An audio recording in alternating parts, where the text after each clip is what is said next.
उसके लिए मैं क्षमा चाहूंगा कि आप लोगों ने बहुत सोचा होगा कि मेरी वाइफ आए और आप लोगों से मिले।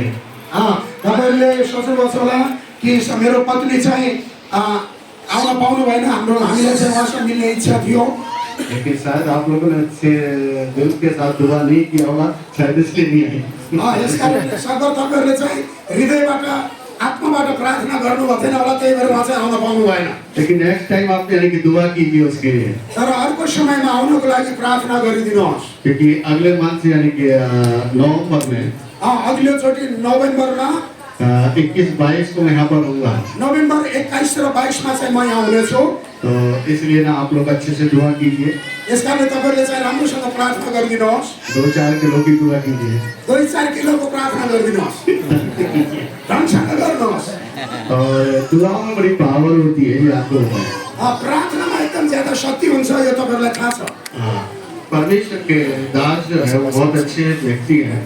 परमेश्वरको दास पास्टर चाहिँ बहुत राम्रो व्यक्ति हुनुहुन्छ। और मैं इनका बहुत शुक्रगुजार हूँ कि यानी कि ये मुझको बुलाते हैं। म उहाँलाई धेरै धन्यवाद दिन्छु कि उहाँले मलाई बोलाउनुहुन्छ। और हम आपको बताना चाहते हैं कि यानी कि परमेश्वर के वचन की तरफ जाए उससे पहले मैं आपसे कुछ बात करूं। परमेश्वरको वचनकोमा जानुभन्दा अगाडि म तपाईँहरूसँग केही कुरा राख्न चाहन्छु।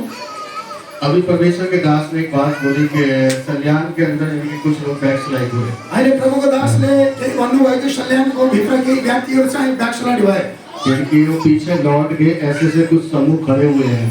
पछाडि हटे उनीहरू यस्तो यस्तो केही गिरोह समूहहरू चाहिँ खडा भएका छन्। और वो आपके जीवन में भी लोग आएंगे ऐसे, तपाईँको जीवनमा पास्टमा पनि यस्ता व्यक्तिहरू आउनेछन् और जरूर आएंगे।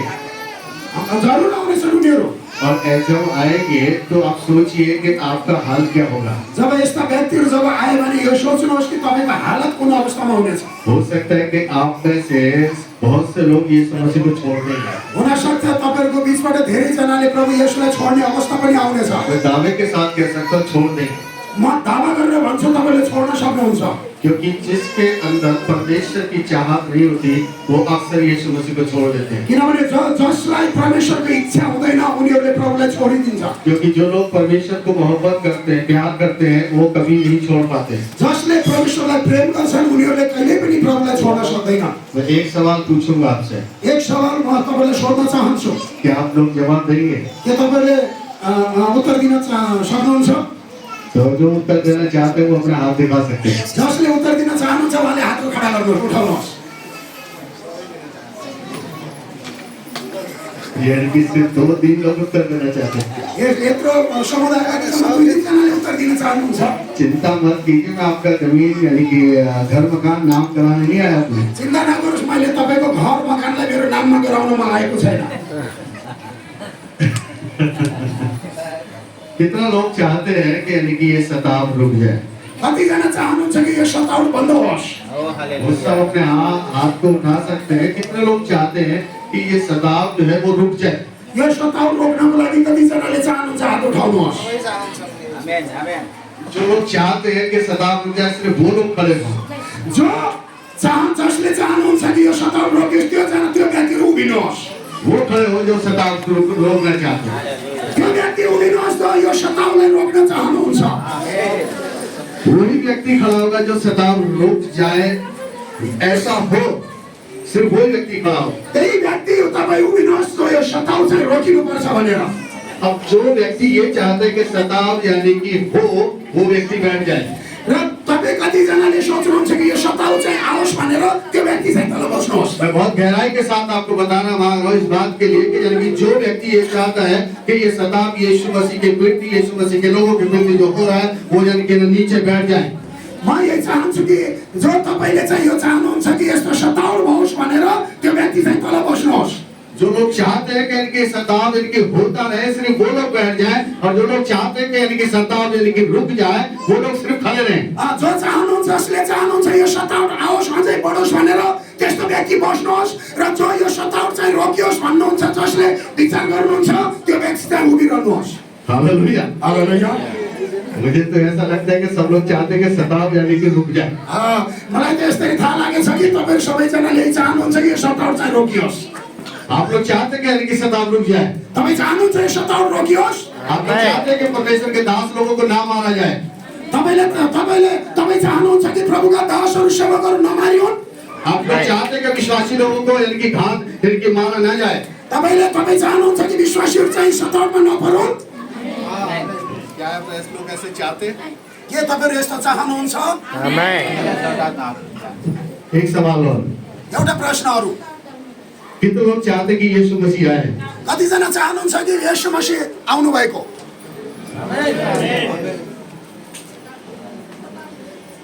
आप में से कोई नहीं चाहता कि यीशु मसीह आए।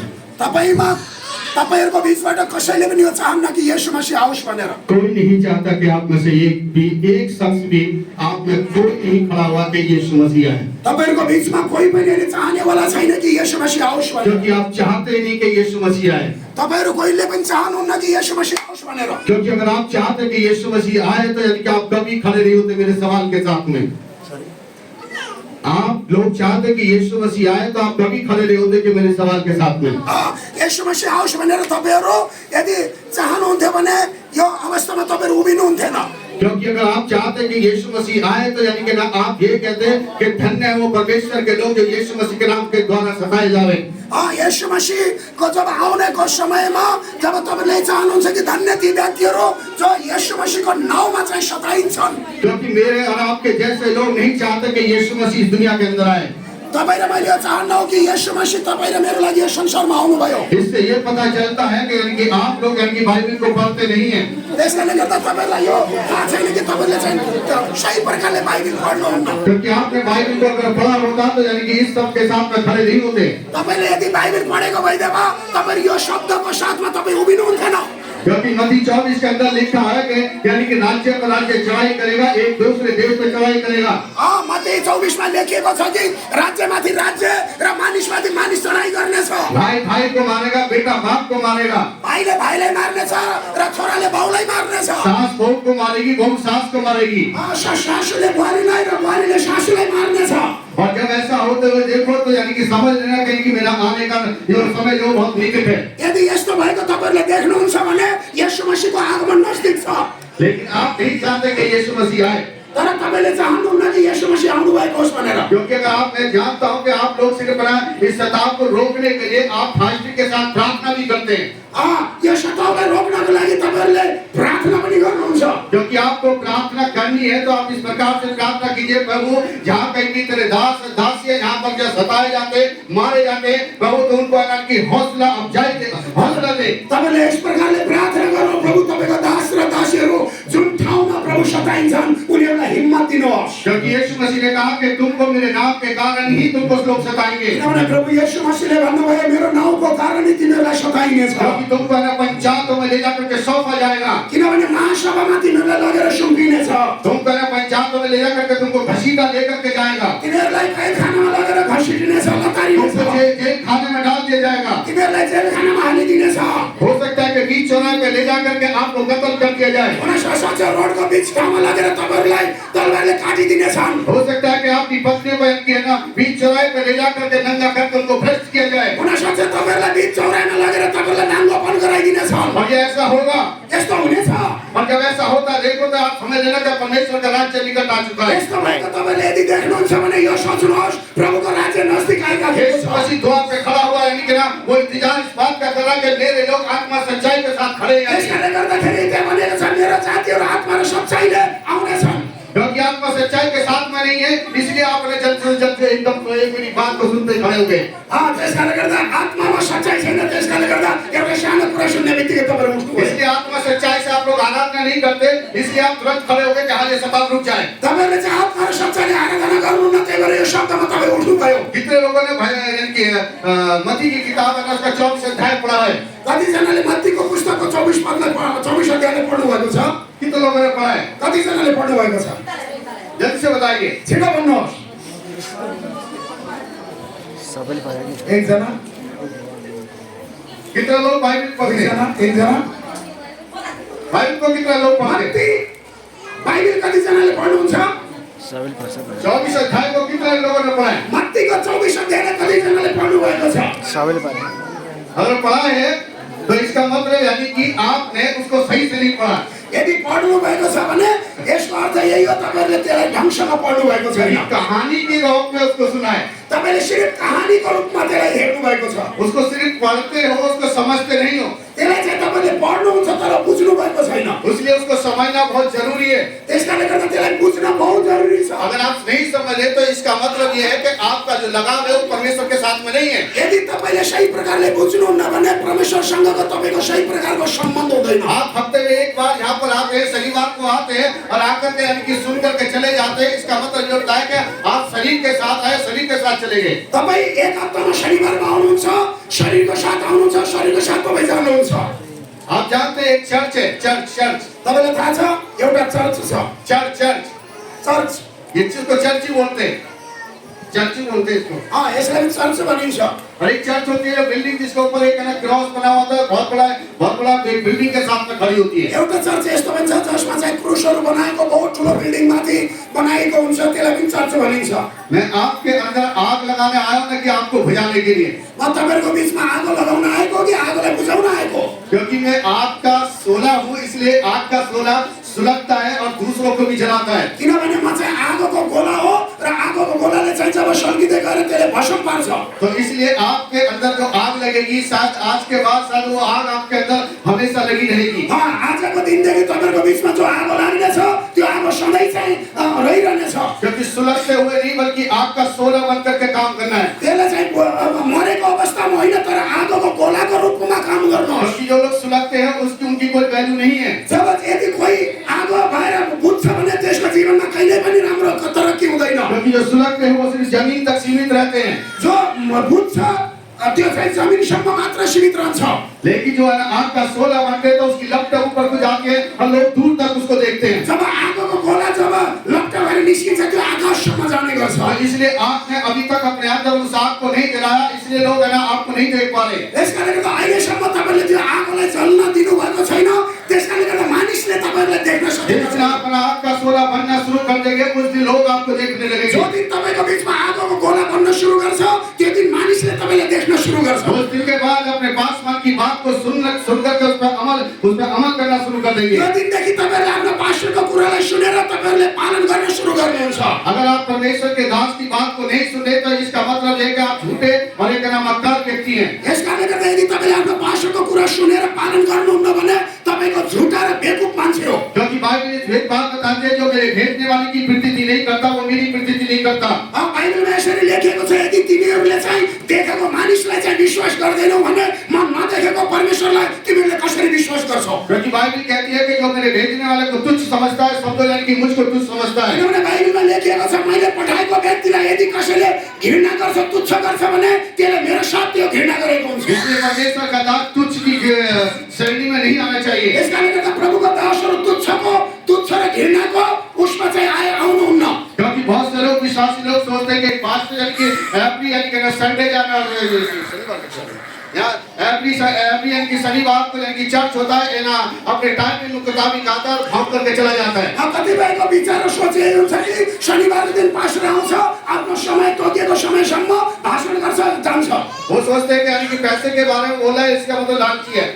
उसले हुन सक्छ उसले पैसाको बारेमा बोल्छ र हामीले सोच्छौं यो चाहिँ लालची हो। दान के बारे में बोलता सोचता लालची है। भेटको बारेमा उसले भन्छ हामीले सोच्छौं त्यो लालची हो। तो इसका मतलब अगर आपके मन में कहीं ऐसा विचार आता है तो इसका मतलब आपका ना मेल परमेश्वर के साथ में नहीं है। यस्तो विचार यदि तपाईको पासमा आउँछ भने तपाईको सम्बन्ध अहिलेसम्म प्रभुको पासमा छैन। ऐसे विचार आना यानी कि शैतान की तरफ से होता है, न कि परमेश्वर की तरफ से। किनभने जसको पासमा यस्तो विचारहरु आउँछ नि यो परमेश्वरको तर्फबाट होइन, यो शैतानको तर्फबाट हो। इसलिए आपके अंदर जो आग है वो उस आग को यानी कि सुलगाना नहीं बल्कि उसको जलाना है। तपाईको भित्र जो आगो छ त्यसलाई बुझाउने होइन तर त्यसलाई चाहिँ लगाउनुहोस्। और इसलिए परमेश्वर कहता है कि हे मेरे बच्चों यानी कि ना तुम मेरे वचन के अनुसार चलना सीखो। इसकारणले गर्दा वचनमा लेखेको छ हे मेरो बच्चाहरु तिमीहरु मेरो वचनको अनुसार हिँड्न सिकाऊ। क्योंकि ये सदाप्ता होना बहुत जरूरी है और इनका अनिवार्य है, क्योंकि इनका ना मेरी तरफ से नहीं, पासवानों की तरफ से नहीं, किसी की तरफ से नहीं, बल्कि यीशु मसीह के कहे हुए शब्द हैं। तर यीशु मसीहले भन्नुभयो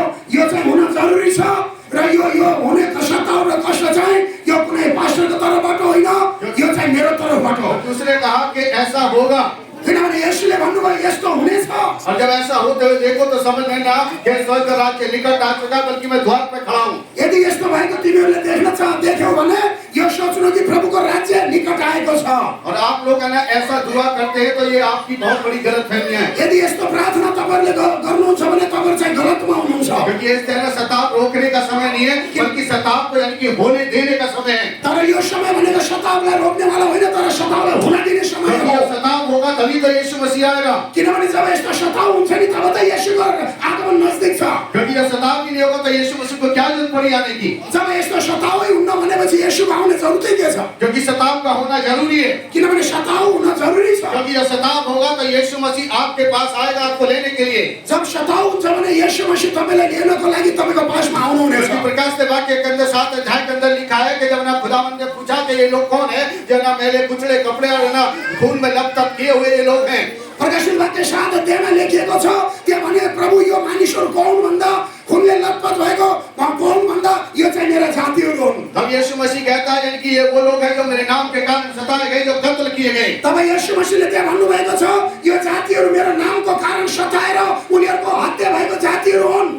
तो सोचिए कि आपके विषय में जो गवाही देने के लिए सिर्फ ना कोई फरिश्ते को नहीं रखा, ना ही किसी और व्यक्ति को रखा, ना किसी चरवाहे को रखा, बल्कि स्वयं यीशु मसीह आपके बारे में गवाही दे रहा है। तपाईको बीचमा गवाही दिनको लागि परमेश्वरले कोही स्वर्गदूतलाई कोही मानिसलाई राख्नु भएको छैन, तर गवाही दिनको लागि यीशु मसीह स्वयं तो हुनुहुन्छ। जब आपके विषय में यीशु मसीह गवाही दे रहा है तो इसका मतलब यानी कि ना वो आपके हक में खड़ा है। यदि यीशु मसीहले चर्चमा चाहिँ तपाईको गवाहीमा उभिनु भएको छ भने यीशु मसीह तपाईको साथमा हुनुहुन्छ। तो इसलिए आवश्यक है कि सताव का होना जरूरी है या नहीं।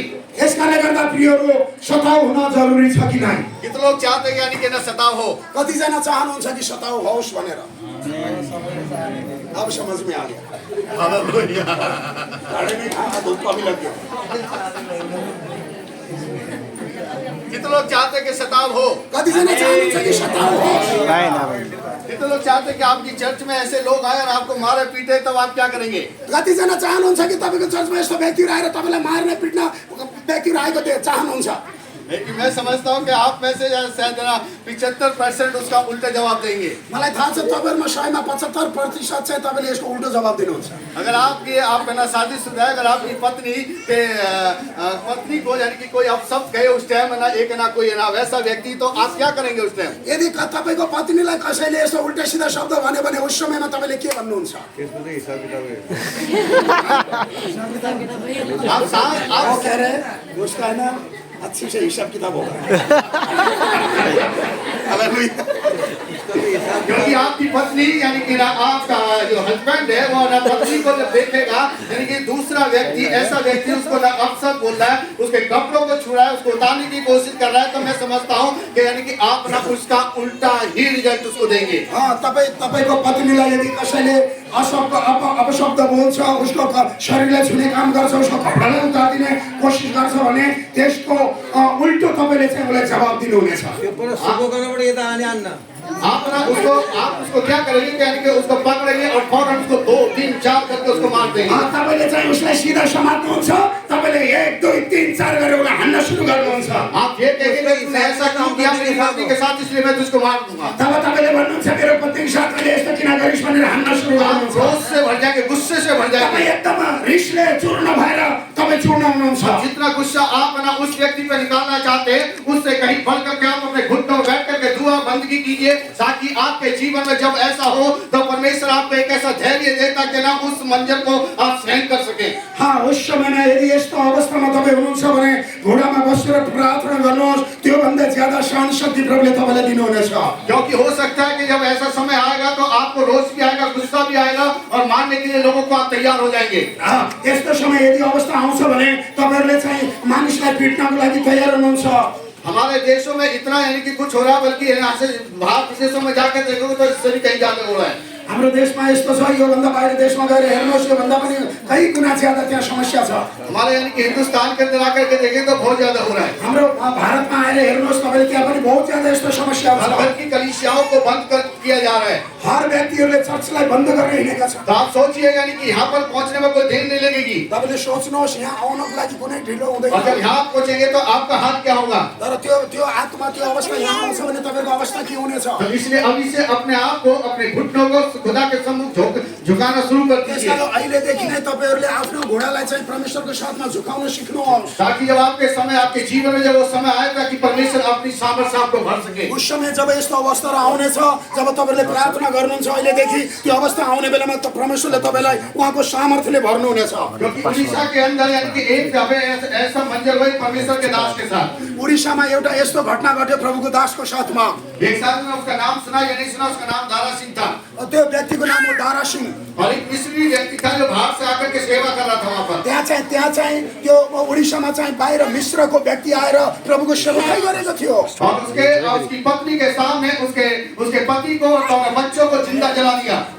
त्यो व्यक्तिलाई, त्यो विदेशी व्यक्तिलाई उड़ीसामा अनि उसको दुईटा छोरा र अनि त्यो व्यक्तिलाई कारमा आगो लगाएर जिउँदो जलाइदिए। और सोचिए यानी कि कैसा मंजर रहा उस पत्नी के सामने, यानी कि उसका पति, उसके दोनों बच्चे जिंदे जलाए गए उसके जब त्यो पत्नीको सामनेमा कस्तो अवस्था भयो होला, त्यस बेलामा आफ्नो दुईटा बच्चा र त्यो पतिलाई आफ्नो आँखाको सामनेमा जलाइदिँदा। और जब कानून ने यानी कि जब दारा सिंह को जब गिरफ्तार किया, कानूनले चाहिँ उनीहरूले गिरफ्तार गर्यो। तो जज ने उससे पूछा कि यानी कि उस बहन से यानी कि आप क्या चाहती कि इसको क्या सजा दी जाए? तब त्यो बहिनीलाई चाहिँ अदालतमा लिएर वकिलले सोधे, बहिनी यसको बदलामा तपाईँले के चाहनुहुन्छ? उस बहन ने जवाब यानी कि जज को इस प्रकार से दिया कि मैं इसके विरुद्ध में यानी कि कोई यानी कि एक्शन लेना नहीं चाहती, बल्कि मेरा परमेश्वर मुझसे एक बात बोलता है कि इसको क्षमा कर। तब त्यो बहिनीले वकिलको सामनेमा भन्यो, मेरो पतिलाई उसले मारिदियो, बच्चालाई मारिदियो, यसको बारेमा मैले कुनै पनि बदला लिनु छैन भनेर उसले चाहिँ यही भन्यो। क्योंकि मेरा परमेश्वर क्षमा करने वाला परमेश्वर है। किनभने त्यो बहिनीले भने मेरो प्रभु क्षमा गर्ने वाला परमेश्वर हुनुहुन्छ। ऐसा ही आपके जीवन में भी होना चाहिए। जब आपके जीवन में ऐसी घटना घटने लगे तो आपको क्षमा करना सीखना है। तपाईको जीवनमा यस्तो घटनाहरू घट्छ भने तपाईहरुले पनि क्षमा गर्नको लागि और ये तभी हो सकता है कि यानी कि आप परमेश्वर के साथ में आपका मेल अच्छा होगा। जब आपका तभी हो सकता है जब आप परमेश्वर के साथ में आपका मेल अच्छा होगा। त्यो तब हुन्छ जब तपाईको सम्बन्ध प्रभुको साथमा राम्रो प्रकारको सम्बन्ध हुन्छ। क्योंकि जिस तरह चर्च के ऊपर यानी कि चर्च के अंदर आज हम यहाँ पर बैठे, चर्च के ऊपर एक गुम्बद बना हुआ है। आज हामी यहाँ बसेका छौँ, चर्चको माथि एउटा गुम्बद बनाएको छ। और गुम्बद के ऊपर एक शैतान बैठा हुआ है। त्यो गुम्बद माथि एउटा दुष्ट आत्मा बसेको छ। और जब शैतान बैठा है तो यीशु मसीह ने ऊपर से देखा, देख करके तुरंत आया। तब त्यो शैतानलाई बसेको, दुष्टलाई बसेको येशूले देख्नुभयो। और जब तुरंत आया तो यीशु मसीह ने उससे पूछा, तू यहाँ पर क्या करता है गुम्बद के ऊपर बैठ के? यीशु त्यहाँ आएर येशूले त्यसलाई सोध्नुभयो, दुष्टलाई त यहाँ बसेर के गरेको छस्? तो शैतान ने उसको जवाब दिया यीशु मसीह को। तब शैतानले, दुष्टले येशूलाई जवाब दियो कि मैं अपने लोगों का इंतजार कर रहा हूँ। म चाहिँ मेरो मानिसहरूलाई म कुरेर बसेको छु। यीशु मसीह ने पूछा, तेरे लोग कहाँ पर हैं? तब येशूले भन्यो, तेरा मानिसहरू कहाँ छन्? बोले, चर्च के अंदर सिर्फ ना जितने लोग बैठे उनमें से सिर्फ एक व्यक्ति तेरा है, बाकी सारे मेरे। तब शैतानले, दुष्ट आत्माले भन्यो, यो चर्चमा जतिजना बसेका छन् त्यसमा चाहिँ एकजना मात्रै प्रभु येशू तपाईको, बाँकी सबै मेरो। यीशु मसीह बोले, ऐसा कैसे हो सकता है? तब येशूले भन्नुभयो, यस्तो कसरी हुन सक्छ? ये तो हर हफ्ते यानी कि आराधना करते, डेली आराधना करते, ये कैसे हो सकता है? तब येशूले भन्नुभयो, यो कसरी हुन सक्छ? किनभने हर हप्तामा यिनीहरूले त मेरो नाउँमा आराधना गर्छन्। शैतान ने कहा कि हाँ, मैं मानता हूँ आपकी बात को भी, क्या वो ना हर हफ्ते आराधना करते हो। तर शैतानले भन्यो, मैले यो कुरालाई मान्छु कि हर सप्ताहमा यिनीहरूले तपाईँकै आराधना वो गर्छन्। अच्छा दान भी देते, ये भी मुझे मालूम है। यिनीहरूले चाहिँ राम्रो भेटी पनि हाल्छन्, यो पनि मलाई थाहा छ। वो दशमांश भी देते, ये भी मुझे मालूम है। यिनीहरूले दशमांश पनि दिन्छन्, यो पनि थाहा छ मलाई। किसी गरीब को खाना भी खिलाते, ये भी मुझे मालूम है। कोही गरिबलाई खाना खुवाउँछन्, यो पनि मलाई थाहा छ। पादरी थोड़ा सा कुछ बोल भी दे तो भी मुझे मालूम है। पास्टरले केही बोल्छन् र त्यो पनि मलाई थाहा छ।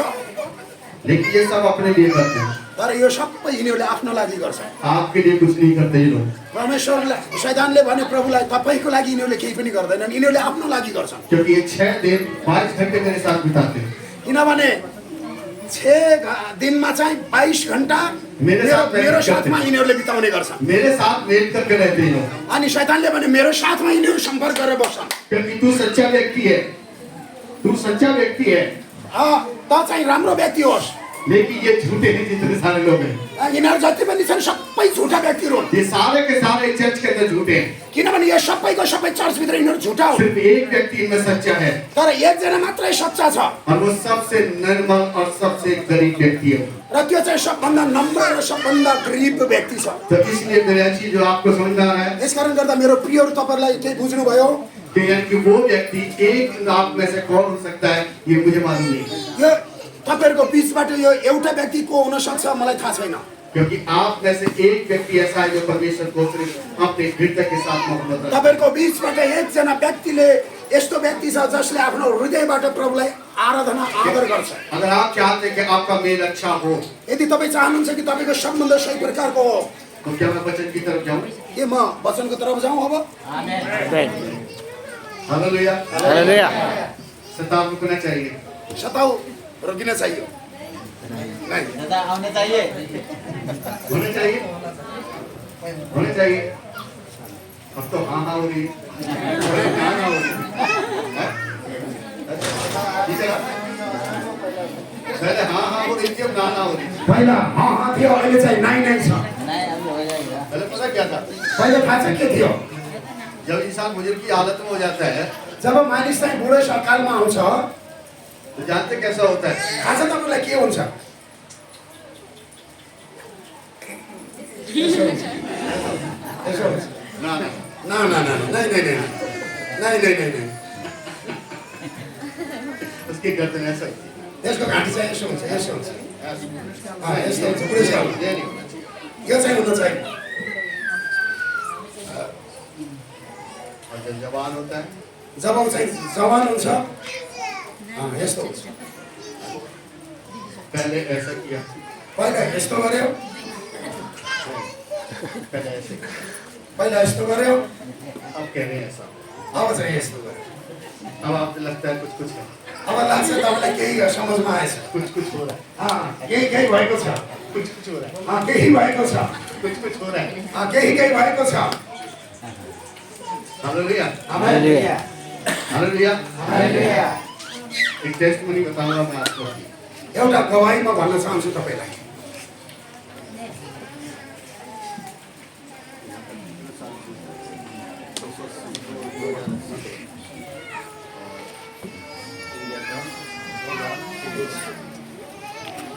दो 2018 के अंदर 2018 भित्र 2018 सन् 2018 मा 2018 के अंदर 2018 को भित्र मैंने एक गलती किया मैले चाहिँ एउटा गल्ती गरेँ। और भयंकर गलती किया, मैले चाहिँ यति ठुलो गल्ती गरेँ, और इतनी भयंकर गलती किया उसकी सजा मुझे मिली, यति ठुलो मैले गल्ती गरेँ कि त्यसको सजा चाहिँ मलाई मिल्यो। और तुरंत मिली मुझको, तुरंत सजा मिली। एकदम छिटै मैले सजाय पाएँ, दण्ड पाएँ। वक्त नहीं दिया खुदा ने मुझको, परमेश्वर ने मुझको। परमेश्वरले उहाँ चाहिँ रोक्नु भएन, 2-4 दिन नहीं, 2-4 दिन रोक्नु भएन उहाँ। 5-10 दिन की नहीं, 5-10 दिनसम्म नि रोक्नु भएन, महीना भी नहीं। 1 महिना पनि नहीं। जिस दिन गलती की तुरंत यानी कि मुझे जो सजा, दिन मैले गल्ती गरेँ त्यसै क्षणमा प्रभुले मलाई दण्ड दिनुभयो। और इसलिए वो गलती कभी आप ना करें। त्यो गल्ती तपाईहरुले कहिले पनि नगर्नुहोस्। मेरी गलती ये थी कि मैंने आराधना के दिन को किसी और को नहीं किया। मेरो गल्ती यही थियो कि जो संगतिको समय थियो मैले त्यो समय चाहिँ मैले संगति छोडेर अरु कसैलाई समय दिएको थिएँ। मेरी लाइफ का सबसे बड़ा गलत डिसीजन था, मेरो जिन्दगीको सबभन्दा गलत फैसला चाहिँ त्यही थियो। और ये फैसला मुझे बहुत ना मौत के मुंह तक लेकर के चला। यो मेरो फैसला त्यो दिन चाहिँ मेरो मृत्युको मुखसम्म मलाई लगेर गयो। हमारे इंडिया के अंदर यानी कि संडे को चर्च होता है, हाम्रो भारतमा चाहिँ आइतबारको दिन चर्च लाग्छ। और मेरी माँ की जो है ना डेथ हो गई थी, यानी कि मेरी माँ मर चुकी थी मेरो मम्मीको चाहिँ मृत्यु भएको थियो 2018 के अंदर। 2018 मा 9 तारीख थी, 9 गते। तो उनकी ये ना जो रोटी वगैरह होती है तो मैं उसके लिए जा रहा था। उहाँको त्यो त्यस बेलामा चाहिँ जो रोटीहरू भन्ने हुन्छ त्यस बेला म जाँदै थिएँ। तो उनका जो दिन रखा गया था, हमारे जो बड़े भाई साहब थे उन्होंने रखा संडे का दिन, त्यो दिन चाहिँ मेरो दाइले चाहिँ आइतबारकै दिन राख्नु भएको थियो। और संडे के दिन को यानी कि मैं आराधना यानी कि चर्च छोड़ करके मैं उस काम के लिए गया। त्यो दिनमा चाहिँ मेरो आइतबारको दिन समय संगतिको समयलाई छोडेर म चाहिँ त्यो दिनमा म निस्केर गएँ। यही मेरे जीवन का सबसे बड़ा गलत फैसला। यही दिन चाहिँ मेरो गल्ती, मेरो जिन्दगीको सबभन्दा ठुलो गल्ती थियो।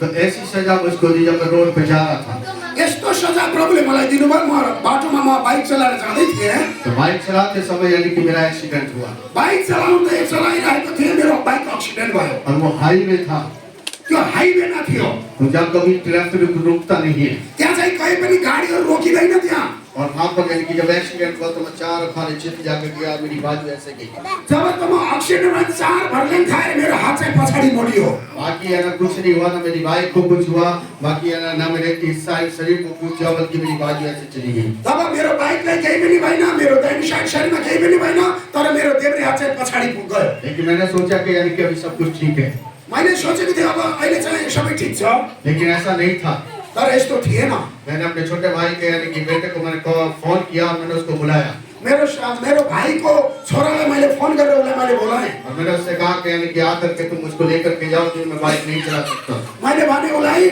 मलाई यहाँ आएर मलाई लिएर जा मैले बाइक चलाउन सक्दैन और मुझको एक यानी कि नर्सिंग होम के अंदर मुझको लेकर के गया तब मेरो भाइको छोराले मलाई नर्सिङ होममा लगेर गयो और वहाँ मेरा एक्सरे किया गया त्यहाँ चाहिँ एक्सरे गरियो और जब मेरा एक्सरे किया गया तो मैं एक्सरे के अंदर मेरी बाजू की जो हड्डी थी वो है ना वो टूट चुकी थी तब एक्सरेमा आयो कि मेरो यो हातको हड्डी चाहिँ पुरै भाँचिएको थियो और बहुत ही डेंजरस तरीके से टूटी तर यति खतरनाक तरिकाले त्यो हड्डी भाँचिएको थियो और तीसरी जब ये बात है कि लोगों को पता चली तो बाइबल में लोग बहुत गलत तरीके से पढ़ लेते हैं बाइबल के अंदर लोग बहुत गलत तरीके से पढ़ लेते तर हैं बाइबलमा मानिसहरूले जब बाइबल पढ्छन् नि मानिसहरूले बहुत गलत प्रकारले बाइबल पढ्ने गर्छन् क्योंकि ना भविष्य 34 के अंदर लिखा है कि वो तेरी हड्डी की रक्षा करेगा तब वचनमा बाइबलमा भजन संग्रह 34 मा लेखिएको छ तेरो हड्डीलाई उहाँले रक्षा गर्नुहुनेछ लेकिन वो मेरे और आपके लिए नहीं लिखा गया तर त्यो वचन चाहिँ तपाईँ र मेरो लागि लेखिएको होइन और ऐसा अगर मेरे और आपके लिए लिखा गया तो मुझसे भी बड़े बड़े परमेश्वर के दासों का हड्डी का चूरा हो गया यदि यस्तो तपाईँ र मेरो लागि त्यो वचन लेखिएको हो भने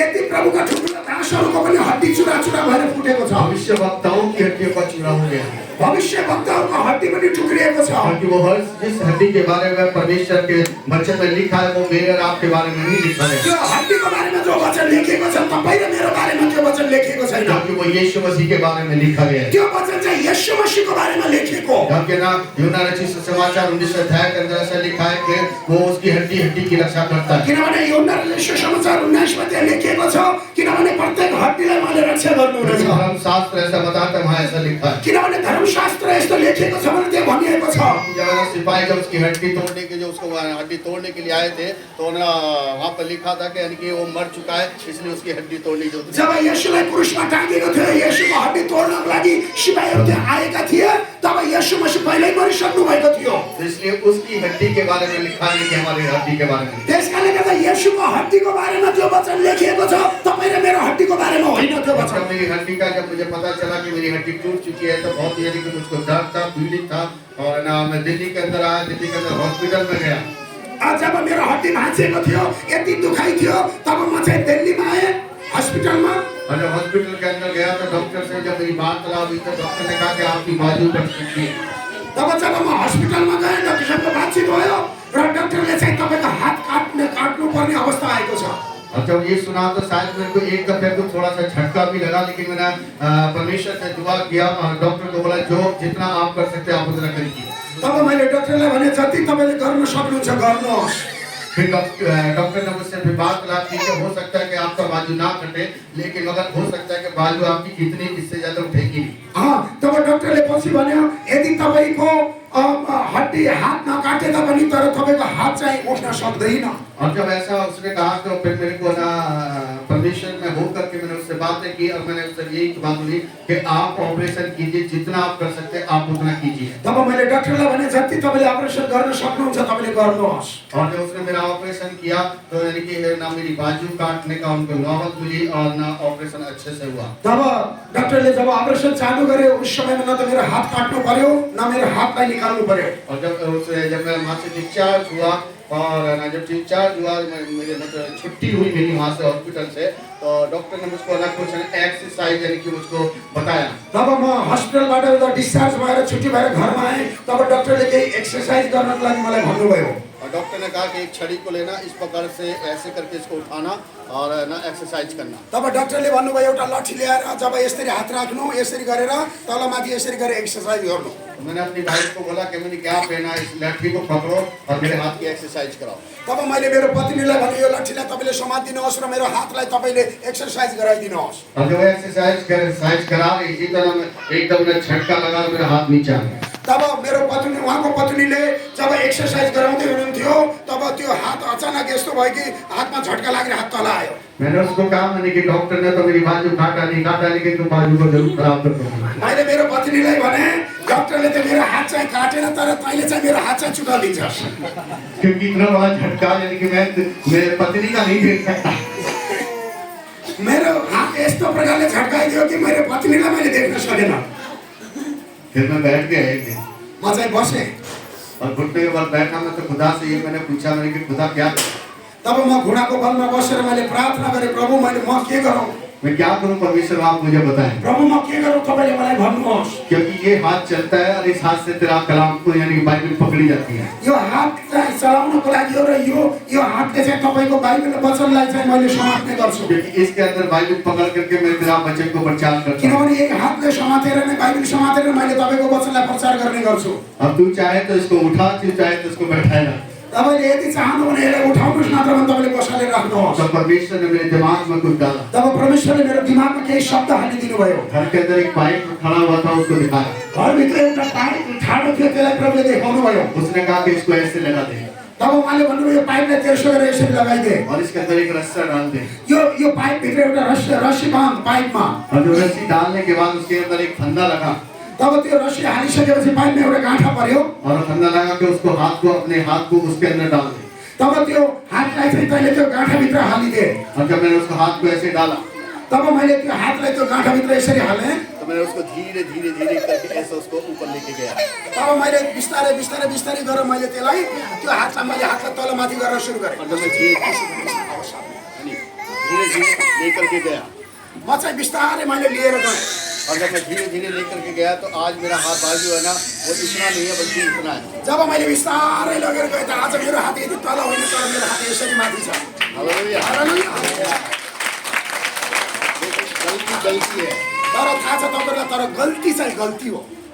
कभी परमेश्वर को दोष न लगाएं। कहिले पनि प्रभुलाई दोष नलगाउनुहोस्। अगर दोष लगाते हो तो इसका मतलब आप परमेश्वर से मोहब्बत नहीं रखते। यदि तपाईँले प्रभुलाई दोष लगाउनुहुन्छ भने तपाईँले कहिले पनि परमेश्वरसँग प्रेम गर्नुहुन्न। आपके बच्चे गलती करते तो क्या पढ़ो, बच्चों को सजा नहीं देते? के तपाईँहरूले तपाईँको बच्चाले गल्ती गरेपछि तपाईँले आफ्नो बच्चालाई दण्ड दिनुहुन्न? क्योंकि बाइबल में लिखा है, क्या ही धन्य है वो मनुष्य जिसके ना परमेश्वर ताड़ना लेता है। बाइबलमा लेखिएको छ, क्या त्यो मानिस धन्यको हो जसलाई परमेश्वरले ताडना दिनुहुन्छ। जब आपकी ताड़ना होती है तो धन्यवाद का विषय है। तब जब तपाईँलाई परमेश्वरले ताडना दिनुहुन्छ भने यो चाहिँ धन्यवादको समय हो। और जब आप ना ताड़ना पढ़ते हैं तो खुदा को, परमेश्वर का सबसे ज्यादा धन्यवाद देना चाहिए। यदि तपाईँहरू ताडनामा पर्नुहुन्छ भने परमेश्वरलाई त्यस बेलामा धेरै धन्यवाद दिनुहोस्। ये मेरे सौभाग्य की बात है कि ये समय मेरे जीवन में आया। किनभने यो मेरो लागि धेरै सौभाग्यको कुरा हो, यो चीज मेरो जीवनमा आयो। क्योंकि एक दिन इस दुनिया से आपको जाना है। किनभने एक दिन यो संसार छोडेर तपाईँहरू म जानु छ। हर शख्स को जाना है। हर व्यक्तिलाई जानु छ। और जब जाना है तो सोचिए कि आपको कहाँ जाना है। यदि तपाईँ जानुहुन्छ भने तपाईँ कहाँ जानुहुन्छ? एक दो जगह है, या तो नरक है या स्वर्ग है। गइसकेपछि दुईटा ठाउँ छ, या त स्वर्ग या त नरक। अब नरक में जाना पसंद कौन करता है? अब नरकमा जान चाहिँ कसलाई मन लाग्छ? जाओगे नरक में? जानुहुन्छ नरकमा? कितने लोग जाएंगे? कतिजना जानुहुन्छ? कितने लोगों की इच्छा है कि नरक में जाना? कतिजनालाई इच्छा लाग्छ कि नरकमा जानको लागि? किसी की इच्छा है नरक में जाने की? कसैको लागि इच्छा छ नरकमा जानको लागि? लेकिन मेरी इच्छा है कि नरक में एक दफे जाऊं। तर मेरो चाहिँ इच्छा छ एकचोटि चाहिँ म नरकमा जाउँ। हालेलुया। हालेलुया। टेस्ट लेने के लिए, चेक करने के लिए, चेक गर्नको लागि। जानते क्यों? थाहा छ किन? जब आप बुरी चीज का टेस्ट कर सकते हो तो उसका भी टेस्ट करने में क्या बुराई है? तपाईँले खराबलाई चाहिँ चेक गर्नुहुन्छ भने त्यसलाई पनि चेक गर्नमा के रहेको छ?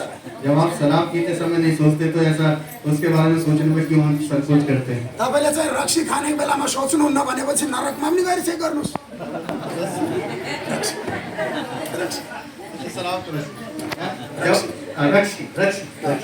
जब आप रक्सी के बारे में इतना नहीं सोचते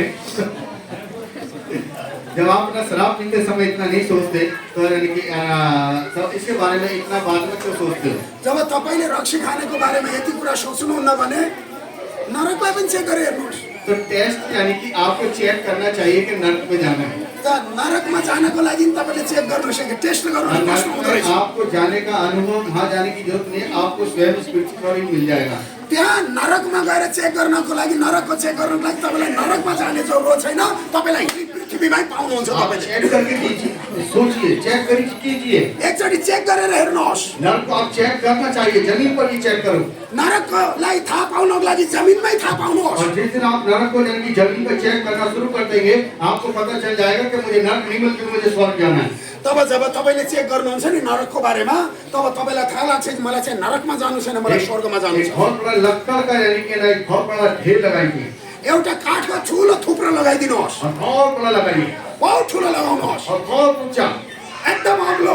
और उसके अंदर आग लगाइए। त्यसभित्र तपाईँले आगो लगाइदिनुहोस्। और जब तक आग यानी कि 16 महीना बदल जाए, जबसम्म त्यो आगो चाहिँ लट्टामा बदलिन्न नि, तब तक आप उसके पास नहीं जाना। तबसम्म तपाईँ त्यसको नजिक नजानुहोस्। और जब उसके शोले जब निकलने लगे, तब आप उसके नजदीकी में जाना। जब त्यो आगोको लट्टा निस्किन सुरु गर्छ नि, त्यसको नजिकमा तपाईँ जानुहोस्। और जब आप नजदीकी में जाएंगे तो आपको धीरे धीरे पता चलेगा कि आपका जिस्म यानी कि जलने लगा है।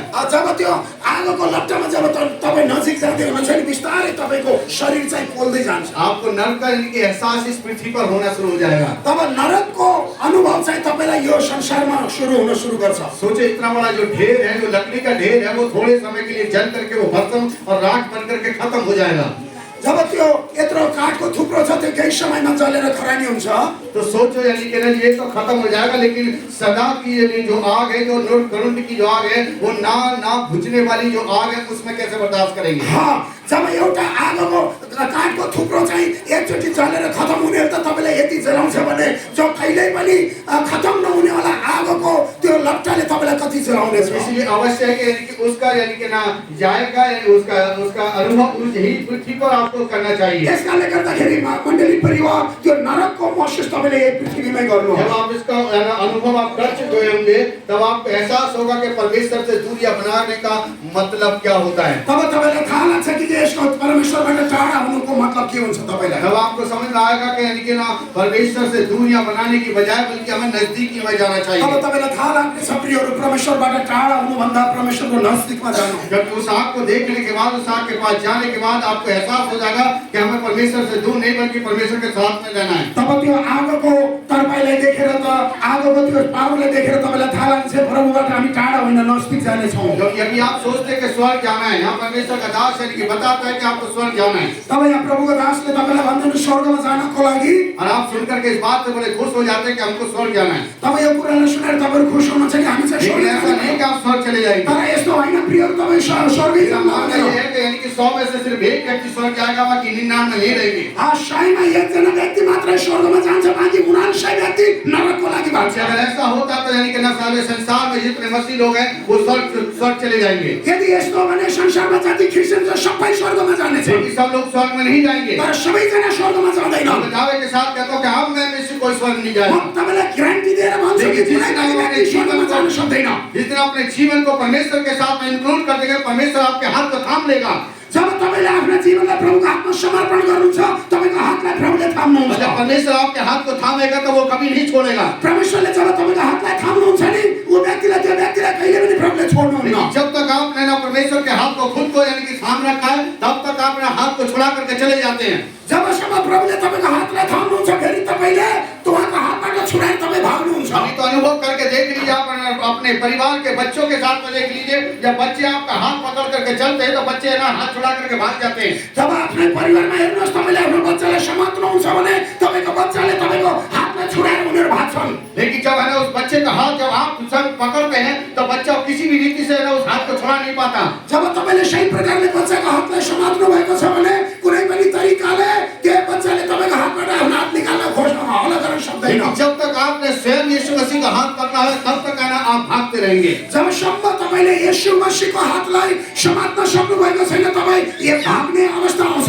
और इसलिए परमेश्वर के बहुत से दास लोग इस बात को बताते हैं कि आपको यीशु मसीह के हाथ को थाम लेना चाहिए। तब कतिपय सेवकहरूले भन्छन् कि तपाईहरुले येशू मसीहको हातलाई थाम्नुहोस्। लेकिन मैं दूसरे प्रकार का सेवक हूँ, मैं कभी ये नहीं कहता किसी से भी कि आपको यीशु मसीह का हाथ थामना चाहिए। आपको ना यीशु मसीह का हाथ किसी भी हाल में नहीं थामना चाहिए। म चाहिँ अर्कै प्रकारको व्यक्ति हो, किनभने यसको बारेमा म भन्दैन।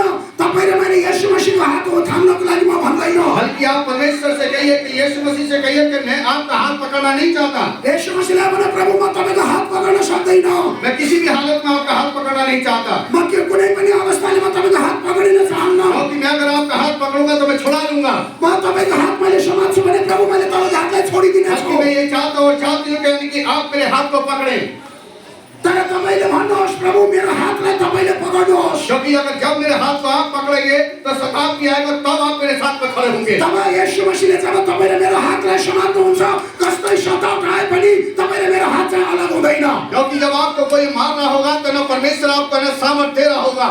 जब तपाईको जीवनमा केही मार्नु छ भने प्रभुले तपाईलाई सामर्थ दिनुहुन्छ। आपके साथ में एक आग का गोला खड़ा है और न आग के गोले के सामने कोई टिक नहीं पाता। फिर जब तपाईको पासमा आगोको गोला छ भने कुनै पनि चिज टिक्न सक्दैन। जब राजा दाऊद ने जब गोलियत को मारा, जब राजा दाऊदले गोलियतलाई मार्यो तो गोलियत ने 9.5 फीट का था। जब गोलियत 9.5 फीट को थियो और एक ना वो दाऊद जो था उसे 4.5 फीट का व्यक्ति था। जब दाऊद चाहिँ 4.5 फीट को व्यक्ति थियो। सोचिए 4 फीट का 4.5 फीट का एक इंसान यानी कि 9.5 फीट के व्यक्ति को कोई मार सकता है? 4.5 फीट को व्यक्तिले 9.5 फीट को व्यक्तिले कसैले मार्न सक्छ? किसी भी हालत में नहीं मार सकता। सोने वालो उठो। सो रहा है कोई? कंधामा कंधा राखेर तकलिफ छ बिस्तारमा गएर माथि गएर सुत्नुहोस्। यहाँ नै कसैको ढाडमा राखेर नै यो लग्दिँदैन। Hallelujah hallelujah. 4.5 फीट को व्यक्तिले 9 फीट को व्यक्तिलाई कसरी मार्न सक्छ? जागो सोने वालों वक्त जाने लगा, आज तुमको जगाने कोई आया है। उठा सुत्ने वालाहरू, आज तिमीलाई जगाउनको लागि कोही आएको छ। जिंदगी में किसी की सुनी या न सुनी मगर आज तुमको वचन सुनाने आए। जिन्दगीमा तपाईलाई कसैले सुनाओस् नसुनाओस् तर आज तपाईलाई म वचन सुनाउन आएको छु। ये कव्वाली है, मसीह कव्वाली है। यो चाहिँ कव्वाली गाना हो, क्रिस्चियन कव्वाली गाना हो। यो कव्वाली है, इसको लोग गाते हैं। क्रिस्चियन कव्वाली हो, यो चाहिँ मानिसहरूले गाउने गर्छन् यो गाना। मैंने सोने वालों को देख करके नहीं गाया, लेकिन मैंने कव्वाली के शब्द उसको बोला। म चाहिँ सुत्ने वालालाई देखेर गाएको होइन, तर यो चाहिँ कव्वाली गाना हो। तब ये सोचे कि यानी कि पास्टर माइकल ने यानी कि ना आपको सोने के ऊपर यानी कि सब सुना दिया। तब तपाईले यो सोच्नु होला कि पास्टर माइकलले मलाई सुत्नेको देखेर म माथि यो गाना बनाइदिनु भयो। एक 4.5 फीट का इंसान 9.5 फीट के इंसान को मार नहीं सकता। 4.5 फीट को इंसानले 9 फीट को मानिसलाई कसरी मार्न सक्छ? किसी भी हालत में नहीं मार सकता। कुनै पनि हालतले मार्न सक्दैन। अन्यथा आप ना अपने अनुभव को करके देख लीजिए। आपके सामने सिर्फ ना 5 फीट का आदमी खड़ा है और एक 4 साल का बच्चा उस ना 4.5 फीट के बच्चे को मार सकता है या नहीं? तपाईले हेरेर नभए तपाईले महसुस गरेर हेर्नुहोस्, सानो बच्चाले 4.5 फीट 5 फीट को मान्छेले मार्न सक्छ कि नहीं? वो तो इतना बड़ा दौड़ यानी पूरी इस्राएली कौम को यानी कि ललकारता है। त्यो त यति ठुलो व्यक्ति सारा इस्राएली जातिहरुलाई उले ललकारेको छ। हजारों की भीड़ उसके सामने डर के मारे भाग रही है। हजारों भीड़ उसको सामनेमा डराएर भागेको छ। और सोचो कि हजारों की भीड़ उसके एक सबसे सुनकर के भाग रही है तो 4.5 फीट का इंसान क्या करेगा?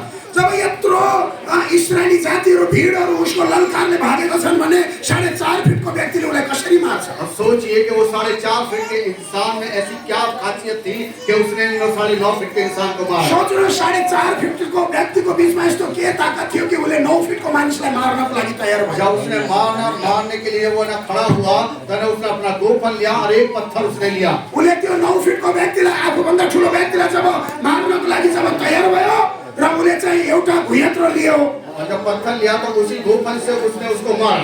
जब ढुङ्गा लिएर त्यही भुयत्रोले त्यसलाई हान्यो मार्यो। और जब उसको मारा तो उसके सीधे माथे में जाकर के जब उले ढुङ्गा भुयत्रोमा हालेर मार्यो र उसको त्यो ढुङ्गा चाहिँ सिधा निधारमा गयो। नाम किसका था? नाम कसको थियो? किसने मारा गोलियत को? कसले मारे गोलियतलाई? किसने मारा? दाऊद कौन कहता है? कल्ले मार्यो दाउदले कल्ले मान्छे कि दाउदले मार्यो भनेर दाऊद ने गोलियत को नहीं मारा दाउदले चाहिँ गोलियतलाई मारेन क्योंकि दाऊद के साथ यहोवा खड़ा हुआ था। किनभने दाउदको साथमा परमेश्वर हुनुहुन्थ्यो आमेन वो खड़ा हुआ था तब उसने ना गोलियत को मार पाया। परमेश्वर उभिनु भएको थियो तब गएर गोलियतले दाउदले गोलियतलाई मार्नको लागि सम्भव भयो सेनाओं का यहोवा तुम्हारे संग संग है। सेनाओंको परमेश्वर सेनाहरूका परमेश्वर तपाईको साथमा हुनुहुन्छ उसने किसको गोलियत को दाऊद ने नहीं मारा, दाउदले गोलियतलाई मारेन बल्कि परमेश्वर यहोवा ने उसके साथ मिलकर के गोलियत तर परमेश्वर यहोवाले मिलेर दाउदले चाहिँ गोलियतलाई मारे नाम गोलियत का था लेकिन काम किसका था? नाम गोलियतको थियो तर काम चाहिँ परमेश्वरको थियो नाम गोलियत का था लेकिन मारा किसने? परमेश्वर ने। नाम गोलियतको थियो तर कसले मार्यो? परमेश्वरले। आपके जीवन में काम करने के लिए परमेश्वर खड़ा है, तपाईको जीवनमा काम गर्नको लागि परमेश्वर उभिनु भएको छ इसलिए परमेश्वर की उपस्थिति को समझे, परमेश्वर को महसूस करें अपने जीवन में। यसकारणले परमेश्वरको उपस्थितिमा बसेर परमेश्वरको उपस्थितिलाई सम्झनुहोस् दाऊद का मेल परमेश्वर के साथ में अच्छा था दाउदको सम्बन्ध परमेश्वरको साथमा सही प्रकारको थियो और जब उसके साथ में यानी कि अच्छा मेल था तभी है ना परमेश्वर यहोवा उसके साथ में खड़ा था। जब उसको सम्बन्ध प्रभुको साथमा सही थियो तब परमेश्वरको साथमा हुनुहुन्थ्यो क्योंकि है ना उस दाऊद ने परमेश्वर के हाथ को नहीं पकड़ा था, तब दाउदले परमेश्वरको हातलाई पक्रेको थिएन बल्कि परमेश्वर ने दाऊद के हाथ को पकड़ा तर था। परमेश्वरले दाउदको हातलाई पक्रिनु भएको जब थियो परमेश्वर ने दाऊद के हाथ को पकड़ रखा था तो उसको कैसे मरने देता? तब परमेश्वरले दाउदको हातलाई पक्रेपछि दाउदलाई कसरी नष्ट हुन दिने वो साढ़े 9 फीट को तो क्या 100 फीट का भी उसके सामने आ जाता तो भी परमेश्वर उसको मरने नहीं देता। 9 फिट तक 100 फिट आए पनि प्रभुले उसलाई चाहिँ दाउदलाई त्यहाँ मर्न दिनुहुन्थ्यो समस्या ऐसा कितनी बड़ी क्यों ना हो, लेकिन परमेश्वर कभी आपको गिन या कभी झुकने नहीं देगा। समस्या कति ठुलो किन नहोस् तर प्रभुले तपाईलाई कहिले पनि खस्न दिनुहुन्न लेकिन अगर आपके जीवन में सताव आएगा तो उस समय यानी कि परमेश्वर यहोवा आपके साथ में होना चाहिए। जब सताव आउँछ भने तपाईको सम्बन्ध परमेश्वरको साथमा हुनुपर्छ क्योंकि है ना परमेश्वर का वचन एक बात बोलता है, मत्ती की किताब के अंदर 28 अध्याय के आखिरी पद में लिखा है यानी कि परमेश्वर यहोवा यानी कि कहता है यानी कि दोनों संसार के अंत तक सदा मैं तुम्हारे साथ हूँ। अब मत्ती 28 को 18 देखि लिएर 20 मा चाहिँ अन्तिम पदमा लेखेको छ म संसारको अन्तसम्म सधैँ तिमीहरूको साथमा छु। लेकिन परमेश्वर जो है वो हर किसी के साथ में नहीं होता। तर यो कुरा थाहा गर्नुहोस् परमेश्वर हर कसैको साथमा हुनुहुन्न अगर परमेश्वर हर किसी के साथ में होता तो यानी कि आप वफादार होते लोग, किनभने हर व्यक्तिको पासमा यदि परमेश्वर हुनुहुन्थ्यो भने ती मानिसहरू इमानदारी हुन्थे ना ही पास्टरों के साथ में है परमेश्वर। नै पास्टरको साथमा प्रभु हुनुहुन्छ एक बात सोचने कभी सोचते कि पादरियों के साथ में यानी कि हमेशा रहता है, परमेश्वर यानी कि पादरियों के साथ में भी हमेशा नहीं रहता, तर परमेश्वर पास्टरको साथमा पनि सधैँ रहनुहुन्न क्योंकि परमेश्वर कभी नहीं रहता। परमेश्वर कहिले पनि रहनुहुन्न परमेश्वर उसके साथ में रहता है जो उसके डर में चलता है। परमेश्वर त्यस व्यक्तिको साथमा रहनुहुन्छ जसले परमेश्वरको डर र भय मान्छ। क्योंकि जिस दिन आपके अंदर परमेश्वर का भय आ गया, जो दिन तपाईको बीचमा प्रभुको डर आउँछ समझ लो कि परमेश्वर आपके जीवन में आ गया। तर त्यसै गरी बुझ्नुहोस् कि प्रभु तपाईको जीवनमा आउनुहुन्छ। अगर आप इसको भी करते हैं तो इसका मतलब परमेश्वर का डर आपके अंदर नहीं है। यदि तपाईले चुरोट खानुहुन्छ भने यो सोच्नुहोस् तपाईको जीवनमा प्रभुको डर छैन। गुटखा खाते हैं तो परमेश्वर का डर आपके जीवन में नहीं है। देगासिनी खानुहुन्छ भने तपाईको बीचमा परमेश्वरको डर र भय छैन। बीड़ी पीते हैं तो परमेश्वर का डर आपके जीवन में नहीं चुरोट है। खानुहुन्छ भने तपाईको जीवनमा प्रभुको डर छैन। अगर एक जवान किसी लड़की को विश्वासी होने के नाते फिर उसको ताक रहा है तो इसका मतलब परमेश्वर का डर नहीं है। एउटा जवान केटाले एउटा जवान केटीलाई नजर लगाउँछ भने त्यसको जीवनमा कहिले पनि प्रभुको डर र भय छैन। यह लड़की है ना लड़के को ताक दिया उसके मन के अंदर गलत विचार लेकर के आती तो परमेश्वर का उसके साथ में कोई मेल नहीं जब है। एउटा जवान केटीले एउटा जवान केटालाई हेरेर उसले गलत विचार ल्याउँछ भनेपछि त्यसको जीवनमा नि प्रभुको डर र भय छैन। अगर आप व्यभिचार करते हैं तो परमेश्वर का डर आपके जीवन में नहीं है। यदि तपाईले व्यभिचार या पाप गर्नुहुन्छ भने तपाईको जीवनमा प्रभुको डर र भय अगर छैन। आप चुगली करते हैं तो परमेश्वर का भय आपके अंदर नहीं है। यदि तपाईले चुगलखोर गर्नुहुन्छ भने प्रभुको डर र भय तपाईको जीवनमा छैन। व्यभिचार करते हैं तो भी परमेश्वर आपके जीवन में नहीं है। व्यभिचार गर्नुहुन्छ भने तर पनि त्यस बेलामा नि तपाईको जीवनमा प्रभुको डर र भय छैन। इतनी सारी बातें परमेश्वर कहता है और इनमें से अगर एक भी आपके जीवन में है तो आपका 10 साल का मसीह जीवन बेकार है। यदि यस्तो गरेर पनि तपाईको जीवन यसरी चलाउनुहुन्छ भने 10 वर्षको भए पनि तपाईको क्रिस्चियन जीवन चाहिँ क्रिस्चियन जीवन होइन। क्योंकि मसीह जीवन को चाहिए बिल्कुल पाक और पवित्र। किनभने क्रिस्चियन जीवन भनेको शुद्ध र पवित्र हुनुपर्छ। पवित्र होना चाहिए। पवित्र हुनुपर्छ।